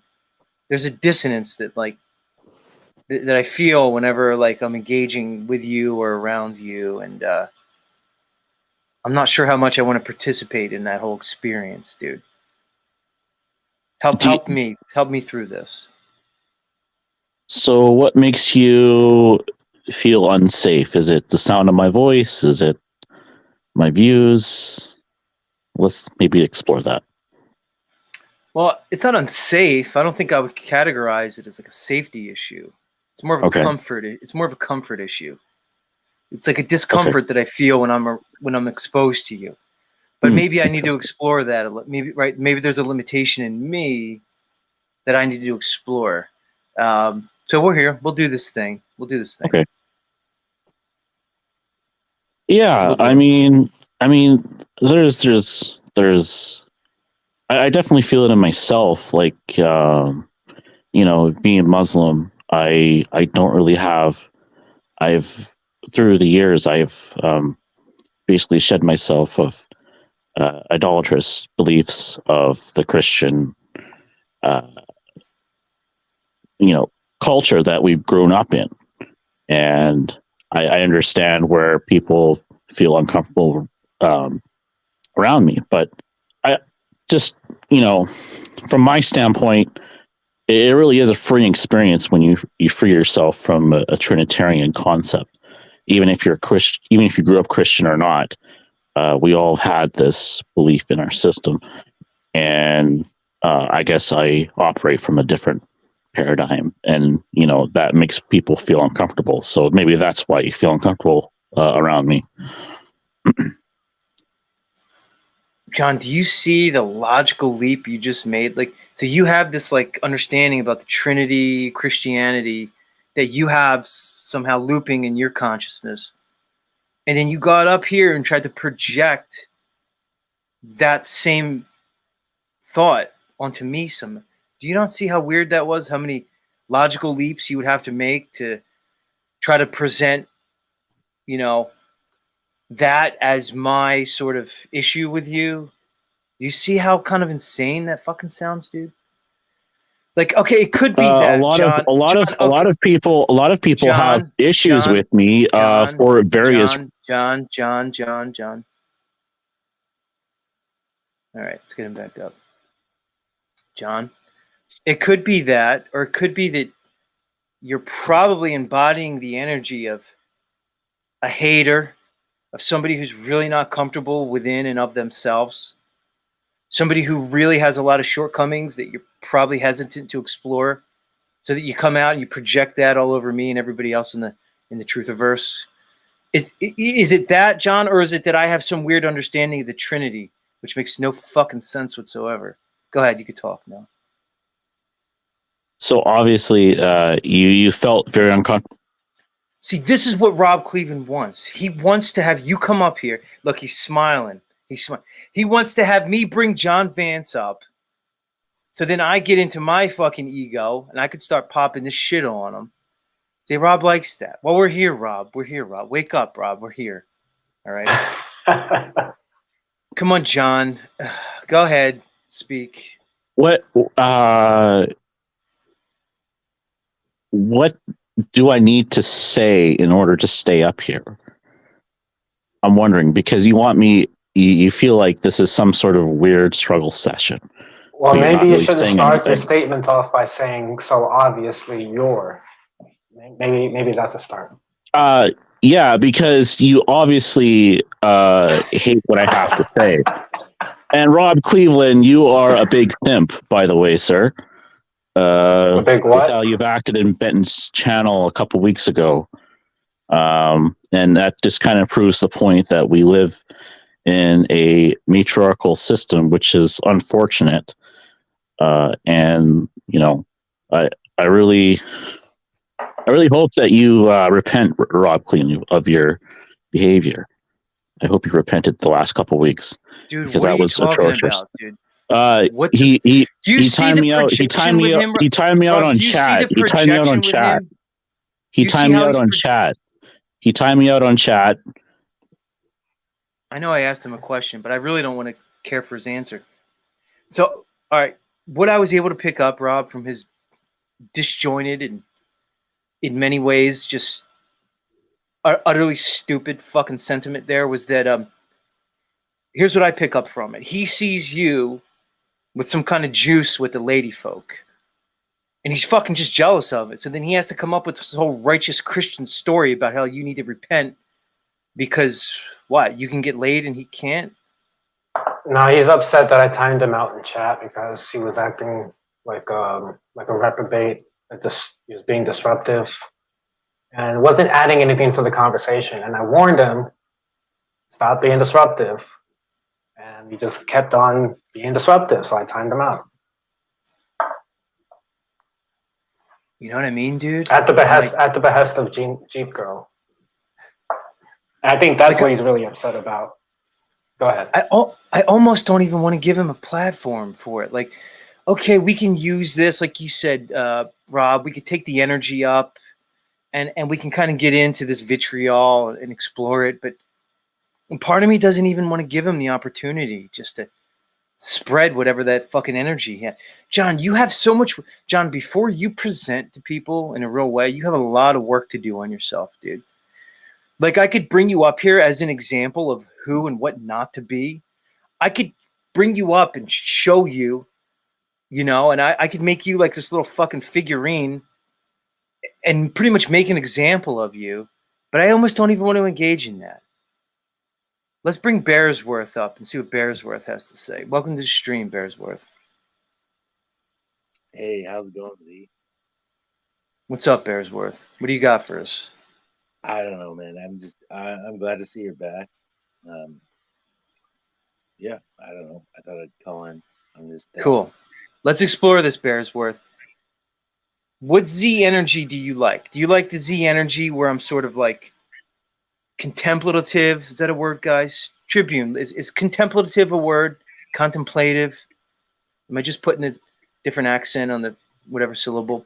Do you like the Z who's exploring in sort of a flow state of consciousness, and then we sort of build to something? Or do you do you like the action? Do you like the more of the, you know, the more of the energetic, let's say, argumentative type of thing? What's your take? No, I don't like the argumentative, man. I don't know. Some of your guys like on the Paul show and all that stuff. Like, I don't know. Sometimes I don't enjoy watching.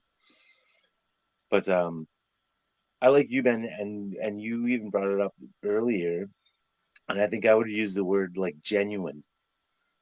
Like, you seem like a genuine person, and I think there's a lot of people that can just tell genuine people. Like, when I see like Dave Weiss, Owen Benjamin, a bunch of these creators that I see, I genuinely feel in my heart, like, just from watching their actions and watching them. And yeah, they might not always be perfect actions, but I genuinely feel something in my soul that like I'm like I resonate with that person for I some appreciate reason. that. Who knows why? But yeah, So, I resonate, and you seem like a genuine person, and we all have our flaws. We're all fucked up, and everything's different. Who knows? But yeah, man, I think you're a genuine person, and you're just yeah, man, doing what you're doing. So yeah. cool, man. Like SG is me here in the chat says, I like the agent of chaos once in a while. All right, we'll let Vancy back up. Well, John Vance isn't Vancy's somebody else. So, but anyway, John Vance, I'll let you back up. But I don't know, John. Look, Bearsworth. I look at John Vance. I actually like kind of. How do I say this? Man? I actually feel for you, John. The energy that you embody to me seems nightmarish, dude. Like, I can't imagine being you, John. I can't imagine existing in the energy that you are embodying, dude. It seems really, really difficult. John, I'll bring you. John, can you explain what it's like to be you, to embody the energy which you're obviously walking in, and like, are you trying to move forward, John? Are you working on yourself in any way, or have you like resigned yourself? Like, Vance, is this your existence? You're just going to play out the rest of your life the way that you are? It's fucking sad. You're bringing me down, dude. Go ahead. What do you have to say about it?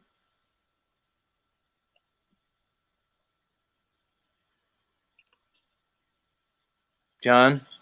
Yes, sir. All right. What do you have to say So about it? You heard what obviously, Rob has a cross on his neck. He's wearing a cross right now on his necklace. So here he goes. obviously, there's some people who feel uncomfortable about my views for multiple reasons.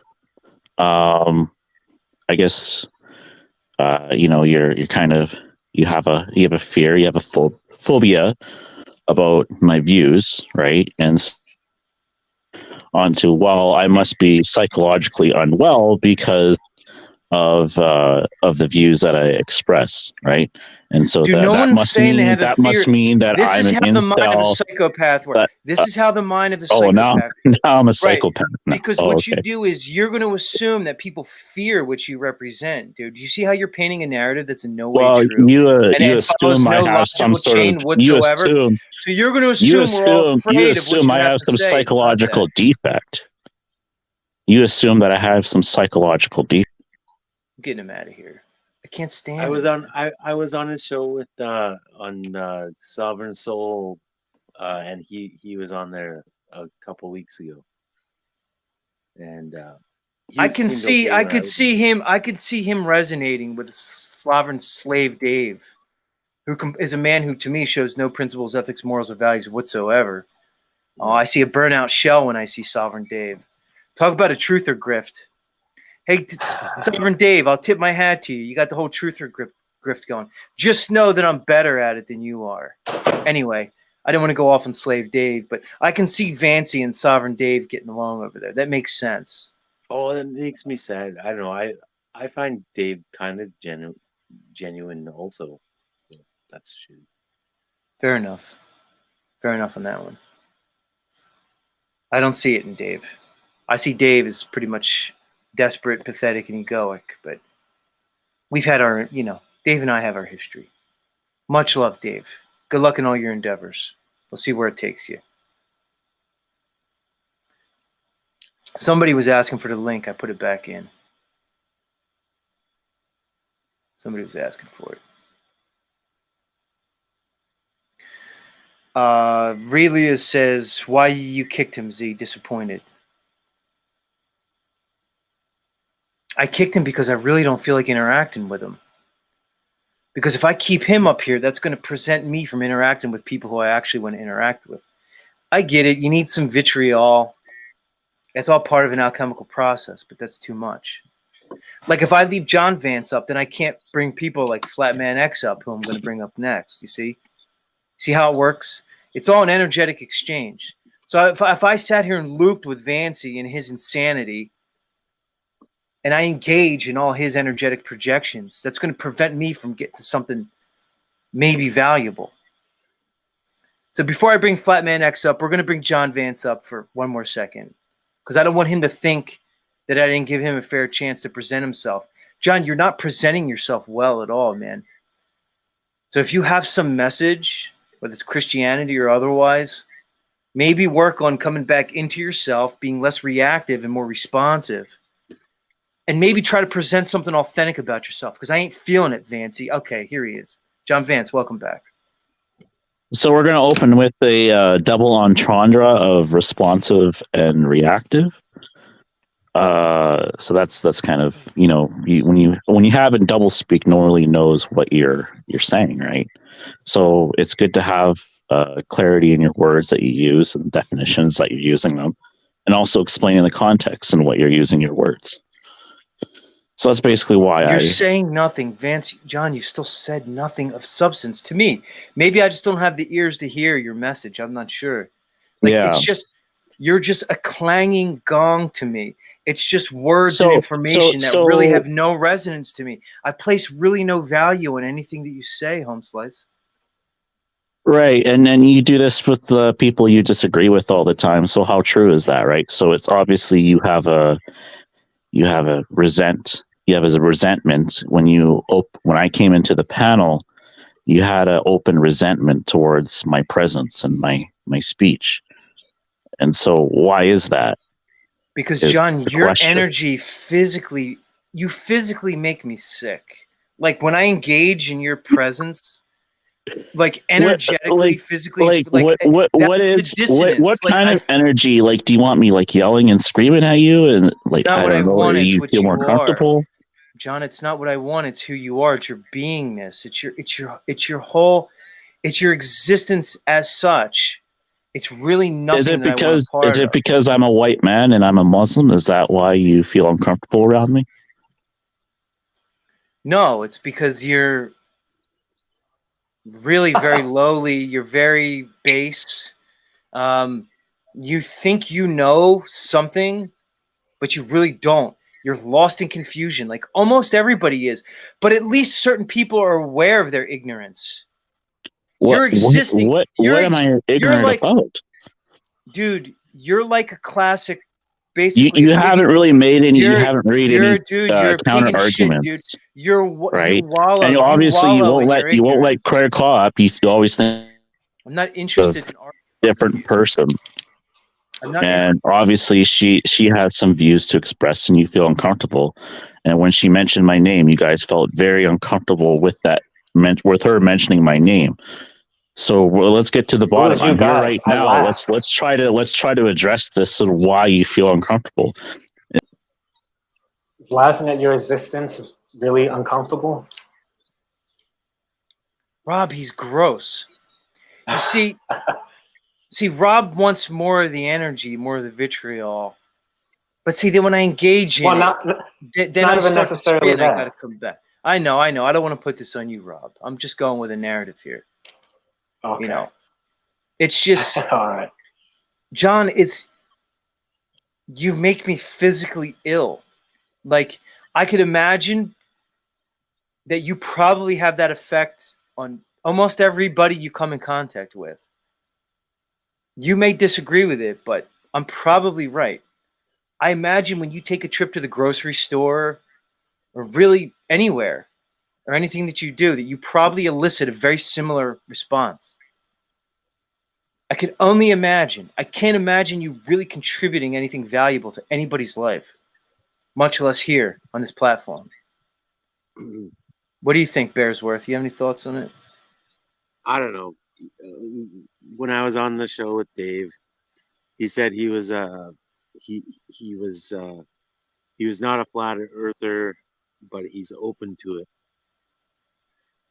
And so I don't know if he hasn't come to, agree. And it's not saying like the Earth is flat, but it's like, there's something, like that it's wrong. NASA is wrong. So if he's still like kind of clinging to the ball, you might as well just call him Deborah. Bearsworth, dude. I mean, to me, this could be my own ego. the flat Earth or the awareness of the globe lie, that's the litmus test for me in this quote unquote truthiverse. Yeah. If you can't see past the globe lie, it's very hard for me to really engage in some type of energetic exchange where I can get value. That probably sounds very egoic to somebody who doesn't understand, but like if you can't get past that lie, you're still existing under a veil that's really in a place where I don't really feel I can get any value from you. Exactly. I can hold you up, and right. I can hold them up. With like Go ahead. doctors, or like a psychiatrist. So like I went like through some marriage counseling and stuff lately, and like, but if you're a doctor or like a marriage counselor and you don't know truth, I have no respect for you. Like Right. you have no authority in my life, and nobody does. Like I haven't found one that does. So it's like really hard, man, because if you're fucking like, they're supposed to be authority, they're supposed to be helping you in your life, and if you haven't realized that, you know, that we're not living where we are, or like terrain theory, like you're a doctor and you're doing is pushing fucking pharmaceuticals, and you don't know like anything about terrain theory, you're not a practicing doctor, you're just a fucking piece of shit who fucking repeats, your parrot who repeats Yeah, dude. whatever. Well, that's why it's so difficult. That's why I always say that the journey of truth or towards truth has certain earthly consequences, right? There's certain things that come from it. Like, Yeah. you know, I can't go to therapy. Am I going to go to some psychologist's office and sit down and try to participate in some therapeutic process when they're existing and it based off certain beliefs and they That is have a certain bullshit. paradigm or a worldview? How am I really Yeah. going to engage in that? You know, and that's the thing. It becomes difficult, man.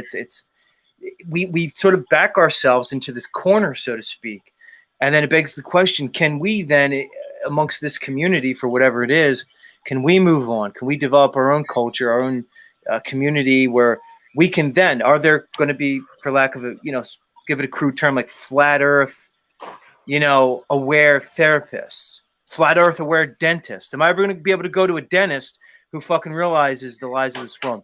It begs the question, but Yeah, it doesn't push fluoride on you and then thinks that you're crazy, man. Same with my dentist too.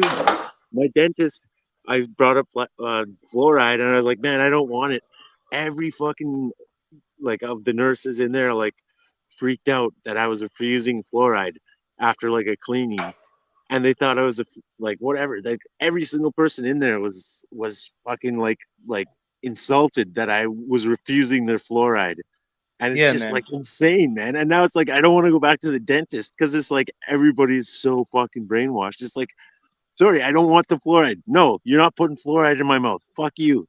Go fuck yourself. And then like they were all flabbergasted. Everybody. Yeah, I was like sitting in the chair. I'm like, no, I don't want fluoride. Fuck you. And yeah, they were all just like, it's like everybody's talking to each other saying, oh, this guy's refusing the fluoride. And it's just like, yeah, why do you dude. care? Why It wouldn't you like just walk breaks, away and be like, okay, yeah, this guy doesn't dude. want fluoride. It like breaks their programming. You know what I mean? It's weird. It's like it's a glitch in their matrix. But anyway, since we're on the flat Earth topic, and I don't want to pigeon my next guest into the flat Earth, even though his name is Flatman X, which means he's obviously, you know, promoting the whole flat thing. You know, he's sort of coined himself. He's branded himself within the flat Earth world. So, of course, we're gonna bring it up as we introduce him. But let's not pigeonhole this guy, Flatman X. I don't want to pigeonhole you into the flat Earth because I don't want people to pigeonhole me there. But like I said, I'm gonna go ahead, take off. Bears. Right on. I'm Much gonna love, take Bear. off. It's nice to meet you, Anyways, Bearsworth. awesome Come back show. and see us. Yeah. Come back and see us again, okay, homie? Okay, guys. Peace. Take care. Bearsworth, everybody. I like the Bears. I cater to the Bears. All Bears are welcome. Anyway.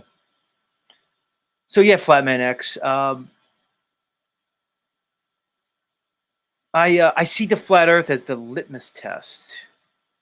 So then once I know you can see through the globe lie, it gives me a jumping point. It gives us a place to start, and we can move from there. So I don't want to pigeonhole my next guest into the flat Earth. But we'll you know, we know that he's part of the community. Let's bring him up, Rob. Let's bring up Flatman X. See what his vibe's like this morning.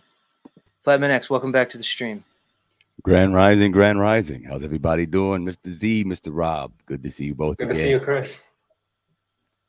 Yes, up, the big dog? energies are high here in the Zetetic Warrior chat room. It's good to see everybody hanging out, doing the thing with pre-Melodome vibes, bringing to the table what's going on.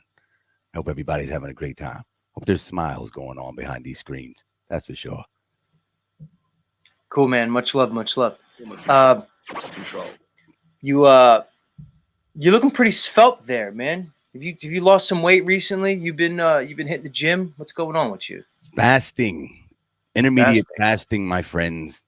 As we know about most things in our lives, everything seems to be alive, historically speaking. And if you're around a man of a certain age, such as myself, you realize that we've been eating way too damn much, especially if you live here in the North American region.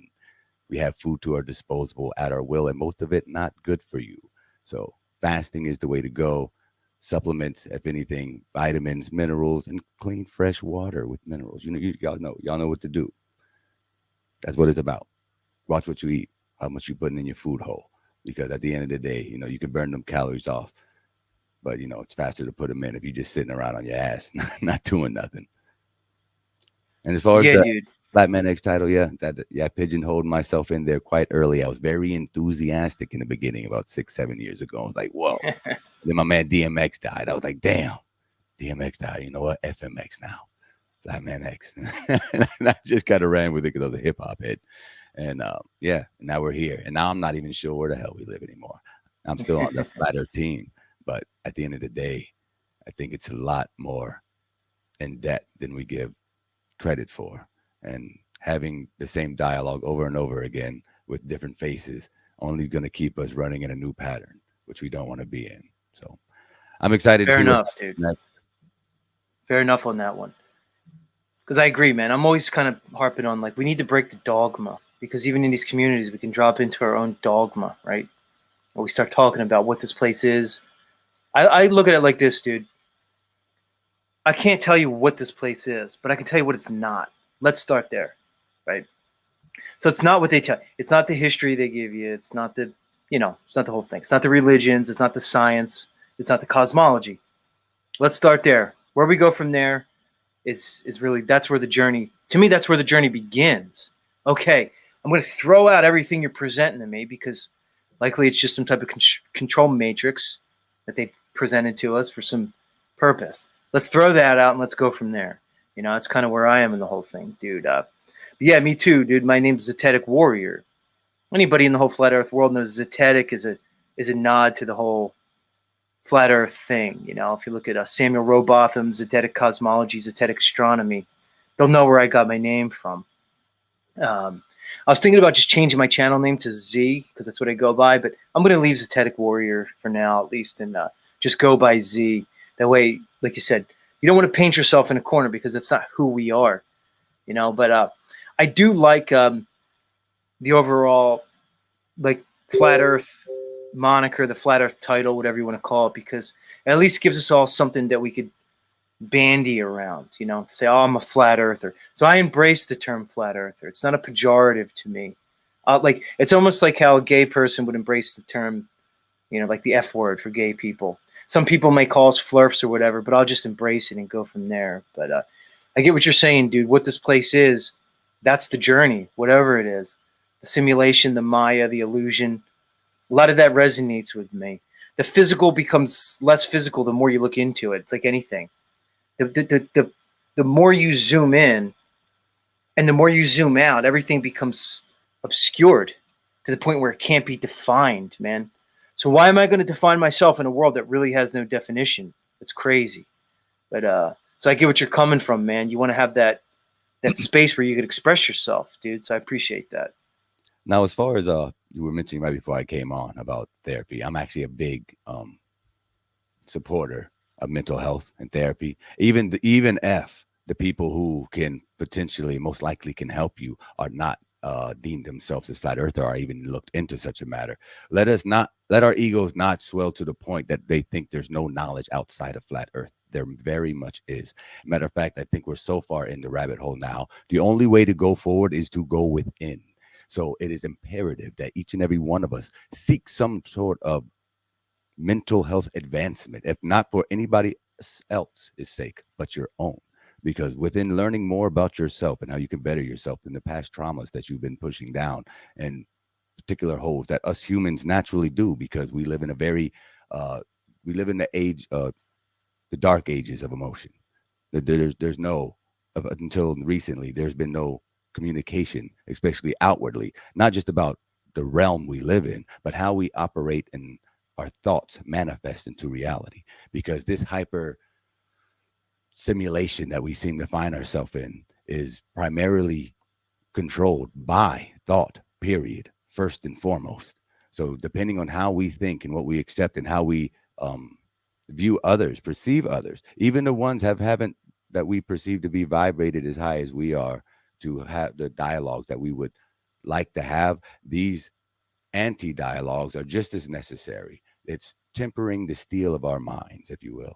So allowing us to have these conversations over and over again with different faces, with different words, sharpens our mind, even if it's not getting through the results of the desired opponent.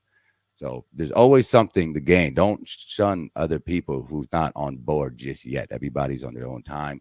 And we don't understand how this reality works. They might be experiencing a reality where their frequency is not ready for that information yet. And it'll only be detriment to yourself trying to force it somewhere that's not willing to accept it.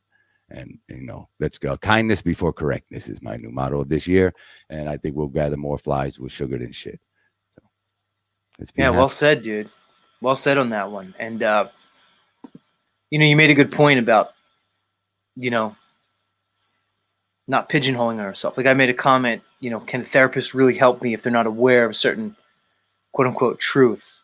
But you make a good counterpoint, is that it really doesn't have to be that. They may be skilled in a certain arena, and then they may indeed be able to facilitate a situation where we find value in their therapeutic process. So I get that. And then you carry that with you. You sit with it days, months, weeks, whatever. And all of a sudden you get this eureka moment like you had so many years ago about the concept of the floor under our feet. And then all of a sudden it changes again. And I want to leave our minds open to any possibilities that might alter our view in the future and not get stagnant and complacent in the current view of things just because we have certain information. More information is always going to be readily available to those who are willing to accept it. And that needs to be us at all times, ready and available. New information. Yeah, man. So speaking of that, John Vance is still in the back. Now he was up here. He's got the dogmatic Christian point of view, right? He's going to give us. See, John, I see you still back there.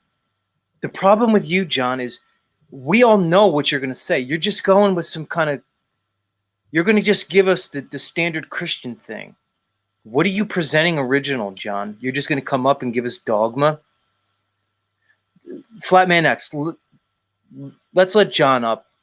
Maybe you can talk to him. Maybe you can understand his vibe, where he's coming from. And then I got to get over to my show myself.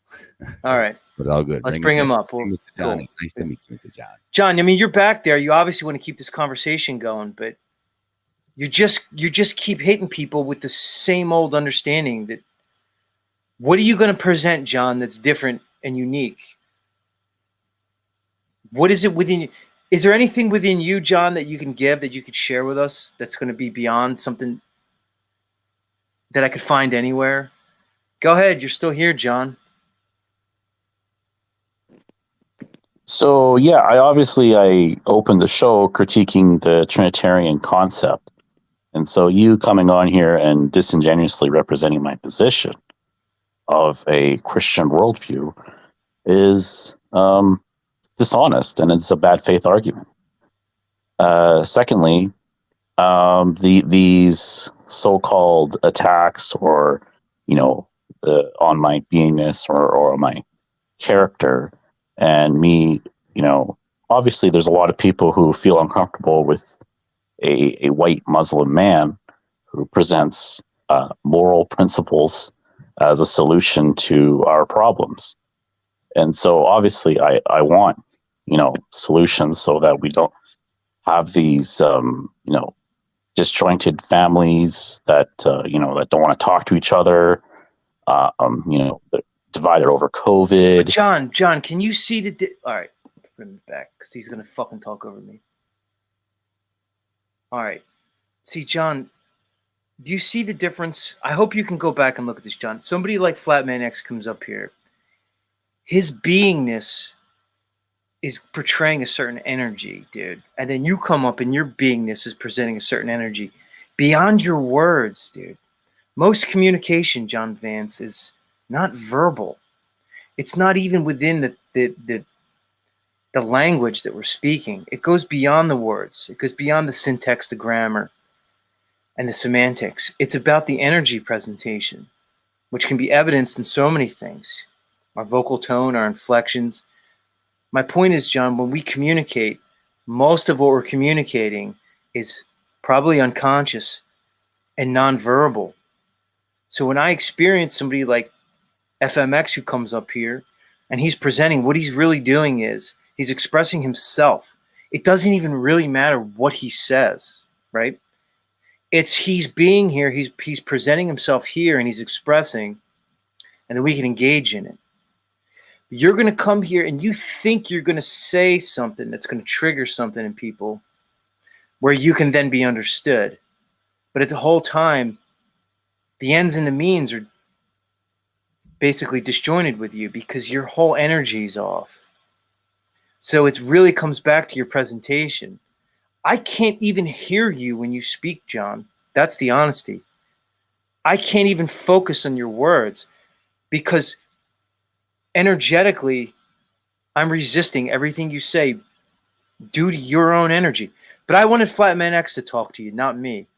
What's your deal? Am I off, Flatman? Am I indulging too much in my own imagination here? Or what's your thoughts on it? I don't know the man personally. You know, I'm kind of new to this part of the community, but I'm cool with Muslims. I love all different types of religions, like really, not even just bullshit. And I've studied them all. I'm to the point in my life I can't single one any particular out, but I see truth in all of them. I think they're all pieces of the puzzle. And I don't know, for me, I look at everything as we all have inner issues that we need to deal with, especially if we want to prove a certain point to people who really don't even want to be proven it to or are beyond that point, and it's hard to grasp. So I get it.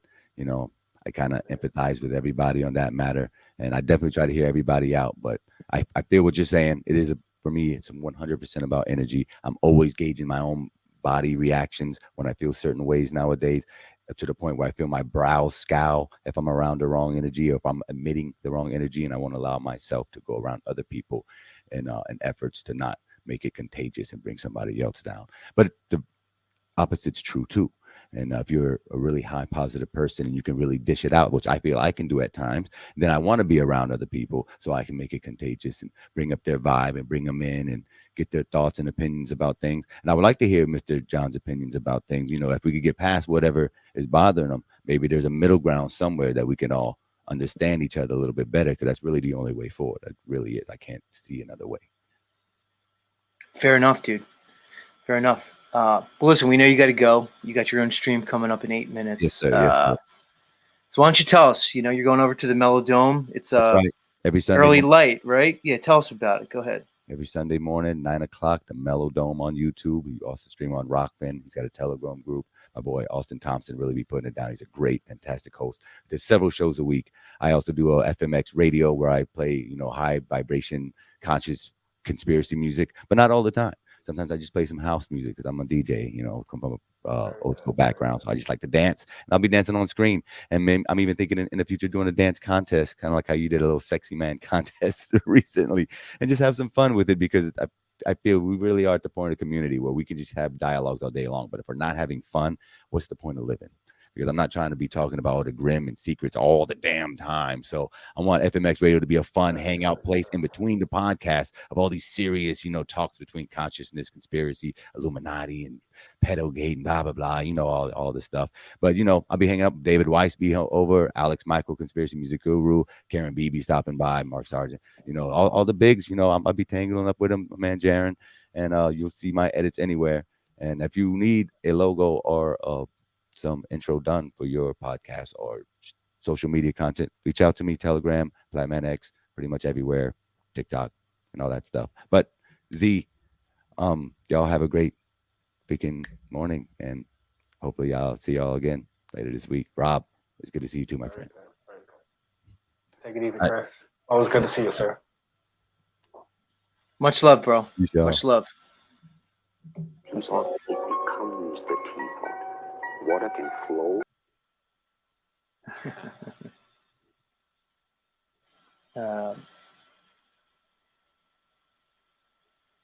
Let's bring up DDX Steve. Not DDX, DD214. He has a new name now, Rob. HMFIC of me.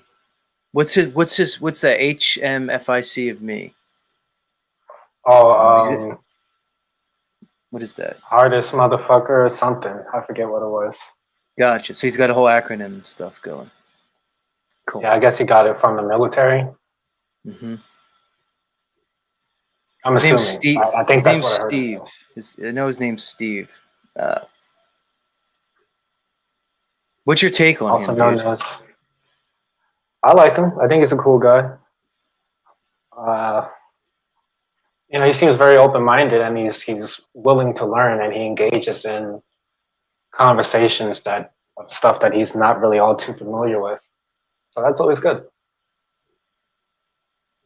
I like what I see from him. I yield. Let's bring him up. Let's see what he's got, man. He's not in his car today. He's in his studio. I could see his microphone. He's got headphones on and stuff. Let's see what he's got. I'm sure a certain segment of the crowd resonates. He's an ex-Marine, everybody. Don't get on him too much. I don't have the same vitriol I once had for let's say, the men and women of service, whether it's the military or the policy enforcers, the so-called cops. I've gotten over my whole resentment towards that whole facet of humanity. I don't see it the same way. I say it was like in a convenience store. If I walked in and there was a cop in there, they really do eat donuts, Rob. It's so funny. The trope on cops is right. They fucking eat donuts. I think like less and less they do it now because they know if you see a cop buying a donut, it's got to be embarrassing for him. But they still eat, and if it's not donuts, it's something else. So I see these cops. Coffee and donuts. Right. Always. And I used to get angry, Rob. Like I fucking walk into like a 7-Eleven, there'd be a cop there, and I would just feel myself start to vibrate with like anger and hate. I don't have that anymore. I actually credit that to finding Paulie on my journey, like Paul Enslaved, because, he's to me is the archetype. He's the example of the fucking quote unquote sov-cit, which is a stupid term, sovereign citizen. But he's the ultimate example of it. He symbolizes what that is. Basically, the sovereign mindset, the mindset of a man who's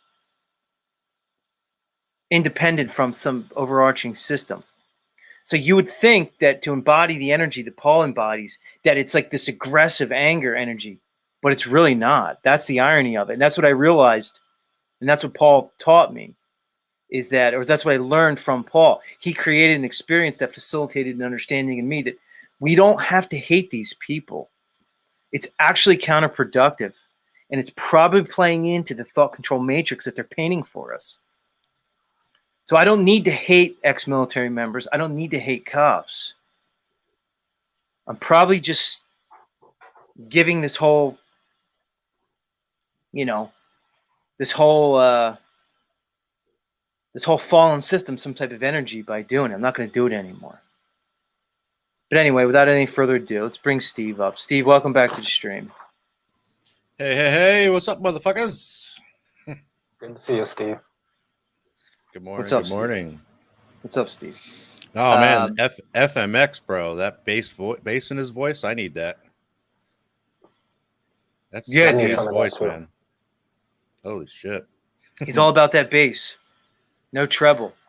When he does that, when he adjusts like his EQ on all his equipment in the morning, he doesn't even need the treble like lever. The treble knob is just turned off for him. It's all bass, no treble. Because he's got that natural bass, and then he accentuates it with his equipment, and He just brings it. He brings experience to us. He's got that going. He was in our sexiest truth man. He was in the sexiest man of the Truthiverse contest, which Rob Cleveland ended up winning. Flatman X was in there. He did fairly well, but I think if my audience had been a bit more exposed to him, he might have had a better showing in the contest. Steve, I didn't include you in the contest. Did you feel any type of way about that? No, not at all. I mean, I'm pretty ugly, actually. I'm fortunate my wife likes me, so, and is attracted to me. Says you, Steve. Do you really know how she might tell you? I don't want to bust your balls. I know you've been married for like 20 years or whatever the fuck it is. I'm not sure, 12. but 12. 12 years. Listen, Holmes, we're good in time, but I wanted you to be able to come show your face on here. How are you in your journey, dude? Are you you mentioned the other day that you've started broadcasting, right? You're putting yourself out there. You have a channel. Is this the name of your channel or is it something else? Yeah, it's Be Good, Do Good. Originally, it started, I created this, at least this channel. I have other channel, but this channel was for audits. I got really angry watching these cops violate people's rights, and so it was a big rabbit hole, and I was like, that's what I want to do. And then I realized I'm not smart enough. I don't know the law. I'm not educated on my rights enough. I need to learn how to fight. If I'm assuming I'm getting arrested, that I need, how am I going to,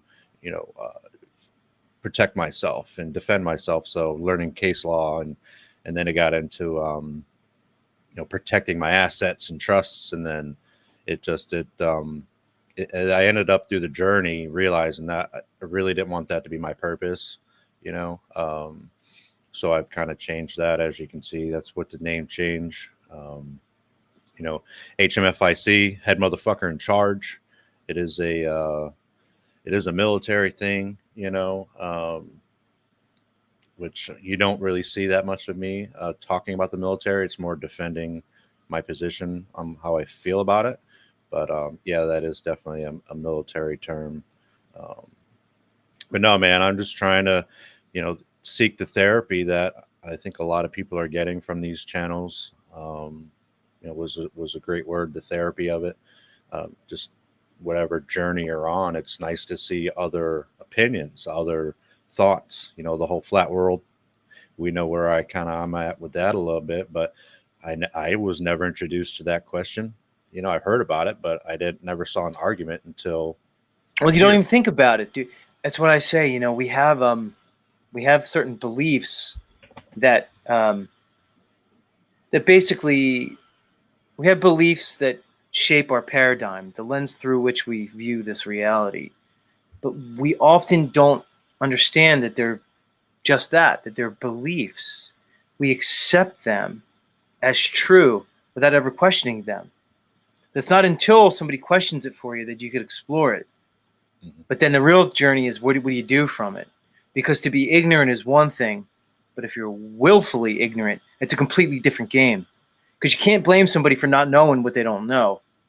But once you have the information, once you have the insight, what are you going to do with that? That's what it's all about. And much like I was saying before, it seems like because you've expressed, like even so you were military, but you seem to have had some type of, let's say, for lack of a better term, like an anger towards cops, right? Like some type of, sometimes so did I.